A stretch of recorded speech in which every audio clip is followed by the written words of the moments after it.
गुरु रूप प्यारी साध संगत जी, आ मन बिटियां कागर करिए गुरु चरणा च लवाइए हाजरियां। हाजरियां लवाउंदे मन बिटियां कागर करदे गज के बोलना जी। वाहिगुरु जी का खालसा, वाहिगुरु जी की फतेह। गुरु प्यारिओ, धन धन साहिब श्री गुरु रामदास महाराज जी चौथे पातशाह अपनी मन बिरती नूं बयान करते हैं। विचार करना कि गुरु साहबान बड़े ही प्यार नाल इस संसार नूं समझाउण लगे कि दुनिया वाले ध्यान नाल झात मारनी है कि साडी कैसी मन बिरती बनी हुई है, साडी कैसी मन बिरती बनी हुई है। गुरु साहबान कहन लगे मन विच चाह, मन विच खेड़ा कि लोग गुरु घर नूं जांदे ने ते किते सानूं भी मौका मिले। गुरु साहबान कहन लगे जदों मौका मिलिया वो चाह पूरा होया, गुरु चरनां 'च पहुंचे, धन गुरु अमरदास महाराज के चरणों में पहुंचे। जदों पहुंचे तो गुरु साहबान के चरणों में बैठ के गुरु साहबान का उपदेश हासिल किया तो सोझी आई। पातशाह कैसी सोझी आई तो पातशाह दसन लगे, कहते सेज एक एको प्रभ ठाकुर।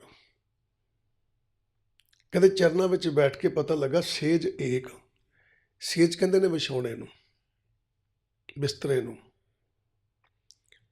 धन गुरु रामदास महाराज जी कहन लगे, कहते उत्थे जाके पता लगा सेज एक कि जिहड़ी मेरी आत्मा आ तो उधरों परमात्मा है, दोनों की इको ही सेज है, दोनों एक थां ते सुते हुए, दोनों एक थां ते बैठे हुए।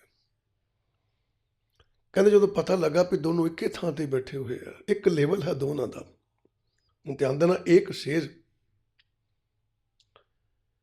सेज अखर जो आप पढ़ते हैं तो मन बिरती विच विचार पैदा होता भी दो जाने एक सेज से बैठे हैं, मतलब दोनों की बिरती एको जी है। तो गुरु रामदास महाराज जी कहने लगे सेज एक, कहने लगे मैनू उदों पता लगा कि मेरी आत्मा ते परमात्मा दोनों एक सेज से बैठे हैं। बड़े हैरान होए, कहते मन में विचार पैदा हुई कि गुरु साहबान के चरणों च बैठ के पता लगा भी सेज एक आ, दोनों का विछाउणा एको ही है।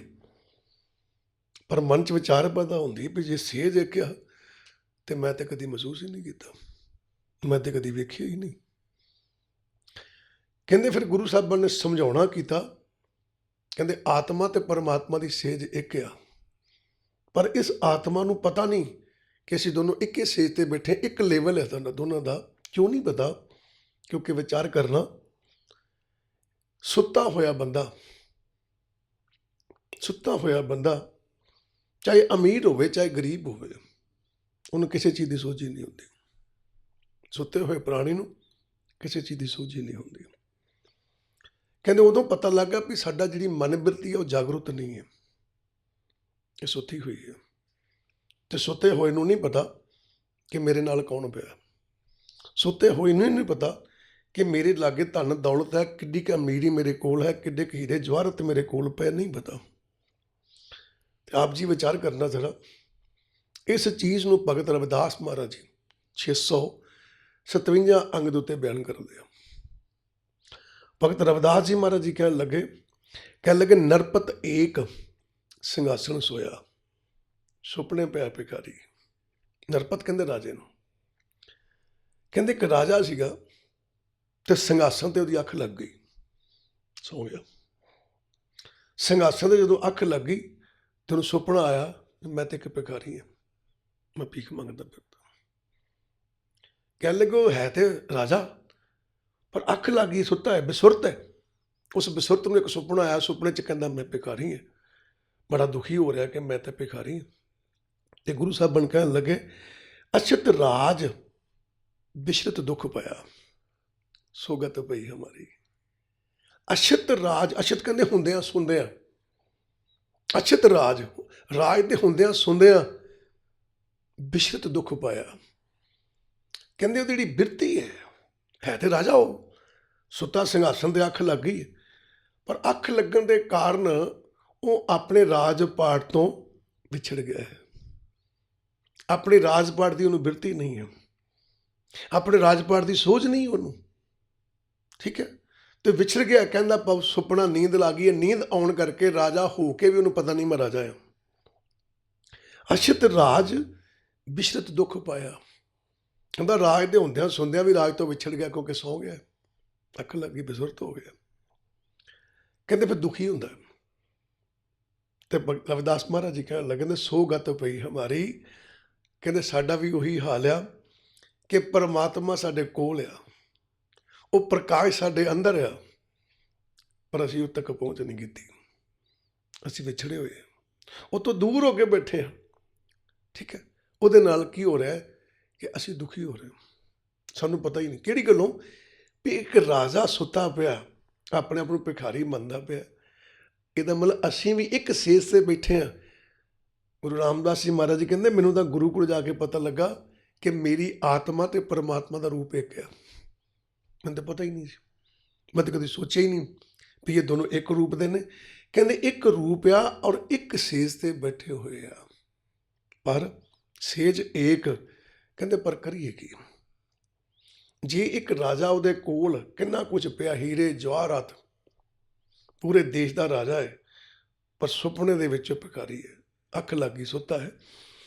ਗੁਰੂ ਸਾਹਿਬਾਨ ਸਮਝਾਉਣ ਲੱਗੇ ਸਾਡਾ ਮਨ ਸੁੱਤਾ ਹੈ, ਸਾਡਾ ਮਨ ਸੁੱਤਾ ਹੈ। ਇਹਦੇ ਕੋਲ ਪਰਮਾਤਮਾ, ਇਹਦੇ ਕੋਲ ਪ੍ਰਕਾਸ਼ ਆ, ਇਹ ਖੁਦ ਉਹਦਾ ਰੂਪ ਆ, ਪਰ ਸੁੱਤਾ ਹੋਣ ਕਰਕੇ ਇਹ ਦੁਖੀ ਹੋ ਰਿਹਾ ਹੈ। ਉਸ ਤੋਂ ਦੂਰ ਹੋ ਕੇ ਬੈਠਾ ਹੈ, ਉਹਦੇ ਲਾਗੇ ਹੋ ਕੇ ਉਹਨੂੰ ਜਾਣ ਨਹੀਂ ਸਕਦਾ ਕਿ ਪਰਮਾਤਮਾ ਮੇਰੇ ਲਾਗੇ ਆ। ਹੁਣ ਵਿਚਾਰ ਕਰਨਾ, ਅਸੀਂ ਸੁੱਤੇ ਹੋਏ ਹਾਂ, ਧਿਆਨ ਨਾਲ, ਸੁੱਤੇ ਕਦੋਂ ਦੇ ਆ? ਸੁੱਤੇ ਕਦੋਂ ਦੇ ਆ? ਕਈਆਂ ਦੇ ਮਨ ਵਿੱਚ ਆਉਂਦਾ ਵੀ ਮੈਂ ਰਾਤ ਸੁੱਤਾ ਸੀ ਤੇ ਸਵੇਰੇ ਮੈਂ ਜਾਗਿਆ। ਇਹ ਸੌਣਾ ਤੇ ਜਾਗਣਾ ਨਹੀਂ ਹੈ, ਠੀਕ ਹੈ। ਗੁਰੂ ਸਾਹਿਬਾਨ ਕਹਿਣ ਲੱਗੇ ਮਨ ਨੂੰ, ਕਹਿੰਦੇ ਜਨਮ ਜਨਮ ਕਾ ਸੋਇਆ ਜਾ। ਕਹਿੰਦੇ ਮਨਾ ਤੈਨੂੰ ਤੇ ਜਨਮਾਂ ਜਨਮ ਬਤੀਤ ਹੋ ਗਏ ਸੁੱਤੇ ਨੂੰ, ਹੁਣ ਜਾਗ। ਹੁਣ ਵਿਚਾਰ ਕਰਨਾ ਜਰਾ, ਸੌਣਾ ਤੇ ਜਾਗਣਾ ਕੀ ਹੈ? ਗੁਰੂ ਨੂੰ ਪਿਆਰੀ ਸਾਧ ਸੰਗਤ ਜੀਓ, ਰਾਤ ਸੌਣ ਲਈ ਬਣੀ ਹੈ, ਸਮਾਂ ਹੈ, ਉਹ ਸਮਾਂ ਹੈ ਰਾਤ ਦਾ, ਸੌਣ ਲਈ ਬਣਿਆ, ਸੌ ਜਾਓ। ਦਿਨ ਸਮਾਂ ਬਣਿਆ ਜਾਗਣ ਲਈ ਤੇ ਕੁਝ ਕਰਨ ਲਈ, ਸਮਾਂ, ਠੀਕ ਹੈ। ਹੁਣ ਵਿਚਾਰ ਕਰਨਾ, ਸਮੇਂ ਤੇ ਹੀ ਸੌਣਾ ਚਾਹੀਦਾ ਔਰ ਸਮੇਂ ਤੇ ਹੀ ਜਾਗਣਾ ਚਾਹੀਦਾ, ਔਰ ਸਮੇਂ ਤੇ ਹੀ ਸੁੱਤਾ ਜਾਂਦਾ, ਸਮੇਂ ਤੇ ਹੀ ਜਾਗਿਆ ਜਾਂਦਾ। ਇਸ ਚੀਜ਼ ਦੀ ਵਿਚਾਰ ਕਰਨਾ ਜਰਾ। ਕਿਵੇਂ? ਰਾਤ ਦਾ ਟਾਈਮ ਆਇਆ, ਇੱਕ ਮਾਂ ਬਾਪ ਨੇ ਉਹਨਾਂ ਦੇ ਬੱਚੇ 8-10 ਹੈਗੇ, ਸਾਰੇ ਸੁੱਤੇ। ਜਦੋਂ ਸਾਰੇ ਸੁੱਤੇ ਨੇ ਤੇ ਸਵੇਰ ਦਾ ਟਾਈਮ ਹੋਇਆ, ਕੋਈ ਬੱਚਾ ਪਹਿਲਾਂ ਉੱਠ ਗਿਆ ਤੇ ਆਪਣੇ ਮਾਂ ਪਿਓ ਕੋਲ ਆ ਕੇ ਬਹਿ ਗਿਆ। ਮਾਂ ਪਿਓ ਨੇ ਵੇਖਿਆ ਵੀ ਮੇਰੇ ਕੋਲ ਬਹਿ ਗਿਆ, ਉਹਨੂੰ ਪੁੱਛਦੇ ਆ, ਕਹਿੰਦੇ ਬਾਕੀ ਦੇ ਬਈ? ਕਹਿੰਦੇ ਸੁੱਤੇ ਪਏ ਨੇ ਸਾਰੇ। ਜਾ, ਕਹਿੰਦੇ ਜਾ ਉਹਨਾਂ ਨੂੰ ਕਹਿ ਹੁਣ ਸਮਾਂ ਆ ਗਿਆ, ਉੱਠ ਜਾਓ, ਜਾਗੋ। ਉਹਨੂੰ ਭੇਜਿਆ ਕਿਹਨੂੰ? ਜਿਹੜਾ ਜਾਗ ਕੇ ਆਪਣੇ ਮਾਂ ਪਿਓ ਕੋਲ ਆ ਗਿਆ, ਪਿਓ ਨੇ ਡਿਊਟੀ ਲਾਈ, ਪਿਓ ਨੂੰ ਪਤਾ ਹੁਣ ਸਮਾਂ ਆ ਗਿਆ ਜਾਗਣ ਦਾ। ਕਹਿੰਦੇ ਜਾ ਉਹਨਾਂ ਨੂੰ ਜਗਾ ਕੇ ਲਿਆ, ਵੀ ਟਾਈਮ ਹੋ ਗਿਆ, ਸੂਰਜ ਚੜ੍ਹ ਗਿਆ, ਜਗਾ ਕੇ ਲਿਆ, ਸਮਾਂ ਆ ਗਿਆ। ਵਿਚਾਰ ਕਰਨਾ, ਗੁਰੂ ਨੂੰ ਪਿਆਰੀ ਸਾਧ ਸੰਗਤ ਜੀ, 84 ਲੱਖ ਜੂਨ ਪਰਮਾਤਮਾ ਦੀ ਬਣਾਈ ਹੋਈ ਹੈ, ਪਰ 83,99,999 ਜਨਮ ਰਾਤ ਦੇ ਆ। ਉੱਥੇ ਇਸ ਮਨ ਨੇ ਸੌਣਾ ਹੀ ਸੌਣਾ, ਉੱਥੇ ਮਨ ਜਾਗ ਨਹੀਂ ਸਕਦਾ, ਜਾਗਰੂਕਤੀ ਨਹੀਂ ਆ ਸਕਦੀ ਇਹਦੇ 'ਚ। ਮਨੁੱਖ ਦਾ ਜਨਮ ਜਿਹੜਾ ਇਹ ਜਾਗਣ ਲਈ ਮਿਲਿਆ ਹੈ, ਇਹਦੇ 'ਚ ਪ੍ਰਕਾਸ਼ ਆ, ਚਾਨਣ ਹੋ ਗਿਆ, ਠੀਕ ਹੈ। ਜਾਗਣਾ ਕੋਈ ਸੂਰਜ ਦੇ ਰੋਸ਼ਨੀ ਨਾਲ ਨਹੀਂ ਹੈ, ਜਾਗਣਾ ਕੋਈ ਅੱਖਾਂ ਦਾ ਜਾਗਣਾ ਨਹੀਂ ਹੈ। ਜਾਗਣਾ ਜਾਗਰੂਕਤੀ ਆ। ਜਿੱਦਣ ਸਾਡੇ ਅੰਦਰ ਜਾਗਰੂਕਤੀ ਆ ਗਈ, ਸਾਨੂੰ ਹੋਸ਼ ਆ ਗਈ ਕਿ ਅਸੀਂ ਕੌਣ ਹਾਂ, ਅਸੀਂ ਕਿੱਥੋਂ ਆਏ ਹਾਂ, ਸਾਡਾ ਰੂਪ ਕੀ ਹੈ, ਉਦੋਂ ਅਸੀਂ ਜਾਗੇ ਹਾਂ। ਅਤੇ ਜੇ ਮਨੁੱਖ ਜਾਮੇ ਅੰਦਰ ਵੀ ਇਹ ਹੋਸ਼ ਨਹੀਂ ਆਈ ਤਾਂ ਅਸੀਂ ਇੱਥੇ ਵੀ ਸੁੱਤੇ ਹਾਂ। ਹੁਣ ਵਿਚਾਰ ਕਰਨਾ ਜ਼ਰਾ ਆਪ ਜੀ। ਗੁਰੂ ਸਾਹਿਬਾਨ ਸਮਝਾਉਣ ਲੱਗੇ, ਕਹਿੰਦੇ ਭੋਲਿਆ, ਮਨੁੱਖ ਜੀਵਨ ਜਾਗਣ ਲਈ ਮਿਲਿਆ, ਬਾਕੀ ਦੇ ਜਿਹੜੇ ਜਨਮ ਨੇ ਨਾ ਉਹ ਸੁੱਤੇ ਹੋਏ, ਸਾਰੇ ਸਭ ਜੀ ਸੁੱਤੇ ਹੋਏ ਆ। ਇੱਕ ਮਨੁੱਖ ਜਨਮ ਹੈ ਜਿਹਦੇ ਵਿੱਚ ਤੁਸੀਂ ਜਾਗ ਸਕਦੇ ਹੋ, ਕਿਵੇਂ? ਆਪ ਜੀ ਵਿਚਾਰ ਕਰਨਾ, ਧੰਨ ਗੁਰੂ ਨਾਨਕ ਪਾਤਸ਼ਾਹ, ਧੰਨ ਗੁਰੂ ਨਾਨਕ ਪਾਤਸ਼ਾਹ ਜੀ ਦੇ ਚਰਨਾਂ ਦੇ ਵਿੱਚ ਮਰਦਾਨਾ ਨਾਲ ਰਹਿੰਦਾ ਸੀ, ਤੇ ਮਰਦਾਨੇ ਦੇ ਨਾਲ ਰਹਿਣ ਕਰਕੇ ਜਦੋਂ ਗੁਰੂ ਸਾਹਿਬਾਂ ਦੇ ਬੋਲ ਸੁਣਦਾ ਸੀ ਤੇ ਮਰਦਾਨੇ ਦੀ ਜਾਗਰੂਕਤੀ ਆ ਗਈ, ਮਰਦਾਨਾ ਜਾਗ ਗਿਆ। ਭਾਈ ਲਹਿਣਾ ਜੀ ਗੁਰੂ ਨਾਨਕ ਪਾਤਸ਼ਾਹ ਦੇ ਚਰਨਾਂ 'ਚ ਗਏ, ਗੁਰੂ ਨਾਨਕ ਪਾਤਸ਼ਾਹ ਦੇ ਸੰਗ ਨੇ ਭਾਈ ਲਹਿਣੇ ਨੂੰ ਜਗਾਤਾ, ਭਾਈ ਲਹਿਣੇ ਦੀ ਅੱਖ ਖੁੱਲ ਗਈ। ਤੇ ਇੱਕ ਦਿਨ ਭਾਈ ਲਹਿਣਾ ਗੁਰੂ ਨਾਨਕ ਦਾ ਰੂਪ ਹੋਵੇ। ਹੁਣ ਵਿਚਾਰ ਕਰਨਾ ਵੀ ਜੇ ਗੁਰੂ ਨਾਨਕ ਦੇ ਚਰਨਾਂ ਦੀ ਛੋਹ ਨਾਲ ਜਾਂ ਗੁਰੂ ਨਾਨਕ ਦੇ ਚਰਨਾਂ ਵਿੱਚ ਰਹਿ ਕੇ ਗੁਰੂ ਪਿਆਰਿਓ ਮਰਦਾਨਾ ਜਾਗ ਸਕਦਾ ਸੀ, ਭਾਈ ਲਹਿਣਾ ਜਾਗ ਸਕਦਾ ਸੀ, ਤੇ ਗੁਰੂ ਨਾਨਕ ਪਾਤਸ਼ਾਹ ਮੱਝਾਂ ਵੀ ਤੇ ਚਾਰਦੇ ਸੀ, ਮੱਝਾਂ ਵੀ ਤੇ ਉਹਨਾਂ ਦੇ ਕੋਲ ਹੀ ਸੀ, ਮੱਝਾਂ ਦੇ ਕੋਲ ਉਹ ਰਹਿੰਦੇ ਹੁੰਦੇ ਸੀ, ਆਪ ਚਾਰਿਆ ਕਰਦੇ ਸੀ। ਪਰ ਗੁਰੂ ਦੀ ਪਿਆਰੀ ਸਾਧ ਸੰਗਤ ਜੀ, ਉਹ ਵੱਡੀ ਗੱਲ ਸੋਚਣ ਵਾਲੀ ਕਿ ਜਿੱਦਾਂ ਪਿਤਾ ਜੀ ਕਹਿੰਦੇ ਕਿ ਜਾਂ ਫਲਾਣੇ ਨੂੰ ਜਗਾ ਦੇ, ਸੁੱਤੇ ਨੂੰ ਦੂਜੇ ਨੂੰ ਸੁੱਤਾ ਰਹਿਣ ਦੇ, ਇੱਦਾਂ ਉਹ ਅਕਾਲ ਪੁਰਖ ਪਰਮਾਤਮਾ ਗੁਰੂ ਨੂੰ ਭੇਜਦਾ ਏ, ਕਹਿੰਦਾ ਜਾਂ ਫਲਾਣੇ ਨੂੰ ਜਗਾ ਦੇ, ਕਿਹਨੂੰ? ਮਨੁੱਖ ਜਾਮੇ ਨੂੰ ਜਗਾ ਦੇ, ਬਾਕੀਆਂ ਨੂੰ ਸੁੱਤੇ ਰਹਿਣ ਦੇ, ਕਿਉਂਕਿ ਬਾਕੀ ਜਨਮ ਜਿਹੜੇ ਨੇ ਉਹਨਾਂ 'ਚ ਇਹ ਮਨ ਜਾਗ ਨਹੀਂ ਸਕਦਾ, ਬਾਕੀ ਜਨਮਾਂ ਵਿੱਚ ਇਹ ਮਨ ਜਾਗ ਨਹੀਂ ਸਕਦਾ। ਤੇ ਜਿੱਦਾਂ ਪਿਤਾ ਜੀ ਕਹਿੰਦੇ ਜਾ ਪੁੱਤਰ ਫਲਾਣੇ ਫਲਾਣੇ ਨੂੰ ਜਗਾ ਦੇ ਹੁਣ, ਤੇ ਇਸੇ ਤਰ੍ਹਾਂ ਹੀ ਅਵਤਾਰੀ ਪੁਰਸ਼ ਸੰਤ ਮਹਾਂਪੁਰਖ ਜਗਾਉਣ ਆਉਂਦੇ ਨੇ, ਕਿਹਨਾਂ ਨੂੰ? ਜਿਨ੍ਹਾਂ ਨੂੰ ਪਰਮਾਤਮਾ ਜਗਾਉਣ ਲਈ ਭੇਜਦਾ। ਕਹਿੰਦੇ ਇਨਸਾਨ ਜਾਮਾ ਦਿਨ ਇਹਦੇ ਵਿੱਚ ਜਾਗ ਸਕਦੇ, ਜਾਂ ਜਗਾ ਦੇ ਜਾ ਕੇ, ਬਾਕੀਆਂ ਜਾਮਾਂ 'ਤੇ ਰੌਲਾ ਪਾਉਣ ਦੀ ਲੋੜ ਨਹੀਂ, ਕਿਉਂਕਿ ਉਹਨਾਂ ਨੇ ਜੇ ਜਾਗਣਾ ਨਹੀਂ, ਕਿਉਂਕਿ ਉਹਨਾਂ ਦੀ ਰਾਤ ਆ ਜੇ। ਵਿਚਾਰ ਕਰਨੀ ਜ਼ਰਾ ਧਿਆਨ ਦੇ ਨਾਲ। ਸੇਜ ਏਕ, ਕਹਿੰਦੇ ਸੇਜ ਇੱਕੋ ਹੀ ਹੈ, ਕਹਿੰਦਾ ਭਾਵ ਵਿਛਾਉਣਾ ਆਤਮਾ ਤੇ ਪਰਮਾਤਮਾ ਦਾ ਇੱਕੋ ਹੀ ਹੈ। ਗੁਰੂ ਰਾਮਦਾਸ ਮਹਾਰਾਜ ਜੀ ਕਹਿੰਦੇ ਮੈਨੂੰ ਪਤਾ ਲੱਗਾ ਸੇਜ ਇੱਕ ਆ, ਅਵਸਥਾ ਇੱਕ ਆ, ਪਰ ਪਤਾ ਨਹੀਂ ਪਰਮਾਤਮਾ ਕਿੱਥੇ ਬੈਠੇ ਆ। ਗੁਰੂ ਜੀ ਕਹਿੰਦੇ ਸੇਜ ਇੱਕ ਆ, ਇਕੱਠੇ ਬੈਠੇ ਹੋ, ਪਰ ਸਾਨੂੰ ਪਤਾ ਨਹੀਂ ਕਿਹੜੀ ਗੱਲੋਂ। ਅਸੀਂ ਸੁੱਤੇ ਹੋਏ ਆ, ਅਸੀਂ ਸੁੱਤੇ ਹੋਏ ਆ। ਹੁਣ ਸੌਣ ਦੀ ਅਵਸਥਾ ਵੇਖਣਾ ਜ਼ਰਾ ਆਪ ਜੀ, ਸੁੱਤੇ ਕਿਵੇਂ ਹੋਏ ਆ? ਜਨਮ ਜਾਗਣ ਲਈ ਮਿਲਿਆ, ਸੌਣ ਲਈ ਨਹੀਂ ਮਿਲਿਆ। ਹੁਣ ਗੁਰੂ ਜੀ ਜਗਾਉਣ ਲੱਗੇ, ਪਿਤਾ ਜੀ ਜਗਾਉਂਦੇ ਬੱਚੇ ਨੂੰ, ਭਰਾ ਨੂੰ ਭੇਜਦੇ ਜਾ ਜਗਾ ਕੇ ਲਿਆ, ਤੇ ਭਰਾ ਵੀ ਕਹਿੰਦਾ ਵੀਰੇ ਉੱਠ ਜਾ, ਦਿਨ ਚੜ੍ਹ ਗਿਆ, ਪਿਤਾ ਜੀ ਦਿਖਣ ਰਹੇ। ਇੱਦਾਂ ਹੀ ਗੁਰੂ ਸਾਹਿਬਾਨ ਕਹਿੰਦੇ ਮਨਾ ਉੱਠ ਜਾ, ਤੈਨੂੰ ਸਮਾਂ ਮਿਲ ਗਿਆ ਜਾਗਣ ਦਾ, ਪਰਮਾਤਮਾ ਤੈਨੂੰ ਡਿੱਕਣ ਡਿਆ, ਉੱਠ ਜਾ ਉੱਠ ਜਾ। ਤੇ ਗੁਰੂ ਸਾਹਿਬਾਨ ਕੀ ਕਹਿਣ ਲੱਗੇ? ਦੱਸਿਆ ਗੁਰੂ ਸਾਹਿਬਾਨ ਨੇ ਕਿ ਤੈਨੂੰ ਜਾਗਰੂਕਤੀ ਨਹੀਂ ਆਈ, ਹੈ ਤੇਰੇ ਕੋਲ ਸਭ ਕੁਝ ਹੀ। ਕਹਿੰਦਾ ਜੀ ਕੀ ਹੈ ਮੇਰੇ ਕੋਲ? ਤੇ ਗੁਰੂ ਸਾਹਿਬਾਨ ਕਹਿਣ ਲੱਗੇ ਧੰਨ ਗੁਰੂ ਅਰਜਨ ਦੇਵ ਮਹਾਰਾਜ ਜੀ, ਕਹਿੰਦੇ ਥਾਲ ਵਿੱਚ ਤਿੰਨ ਵਸਤੂ ਪਈ ਹੋ, ਥਾਲ ਵਿੱਚ ਤਿੰਨ ਵਸਤੂ ਪਈ ਹੋ, ਸਤ ਸੰਤੋਖ ਵਿਚਾਰੋ। ਬਾਬਾ ਕਹਿੰਦੇ ਥਾਲ ਕਿਹਨੂੰ ਥਾਲ ਕਿਹਾ? ਮਨ ਨੂੰ, ਸਾਡੀ ਬਿਰਤੀ ਨੂੰ।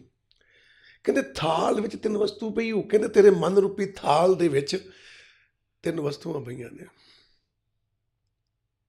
ਕਿਹੜੀਆਂ ਪਈਆਂ ਪਾਤਸ਼ਾਹ? ਕਹਿੰਦੇ ਸਤ ਸੰਤੋਖ ਤੇ ਵਿਚਾਰ।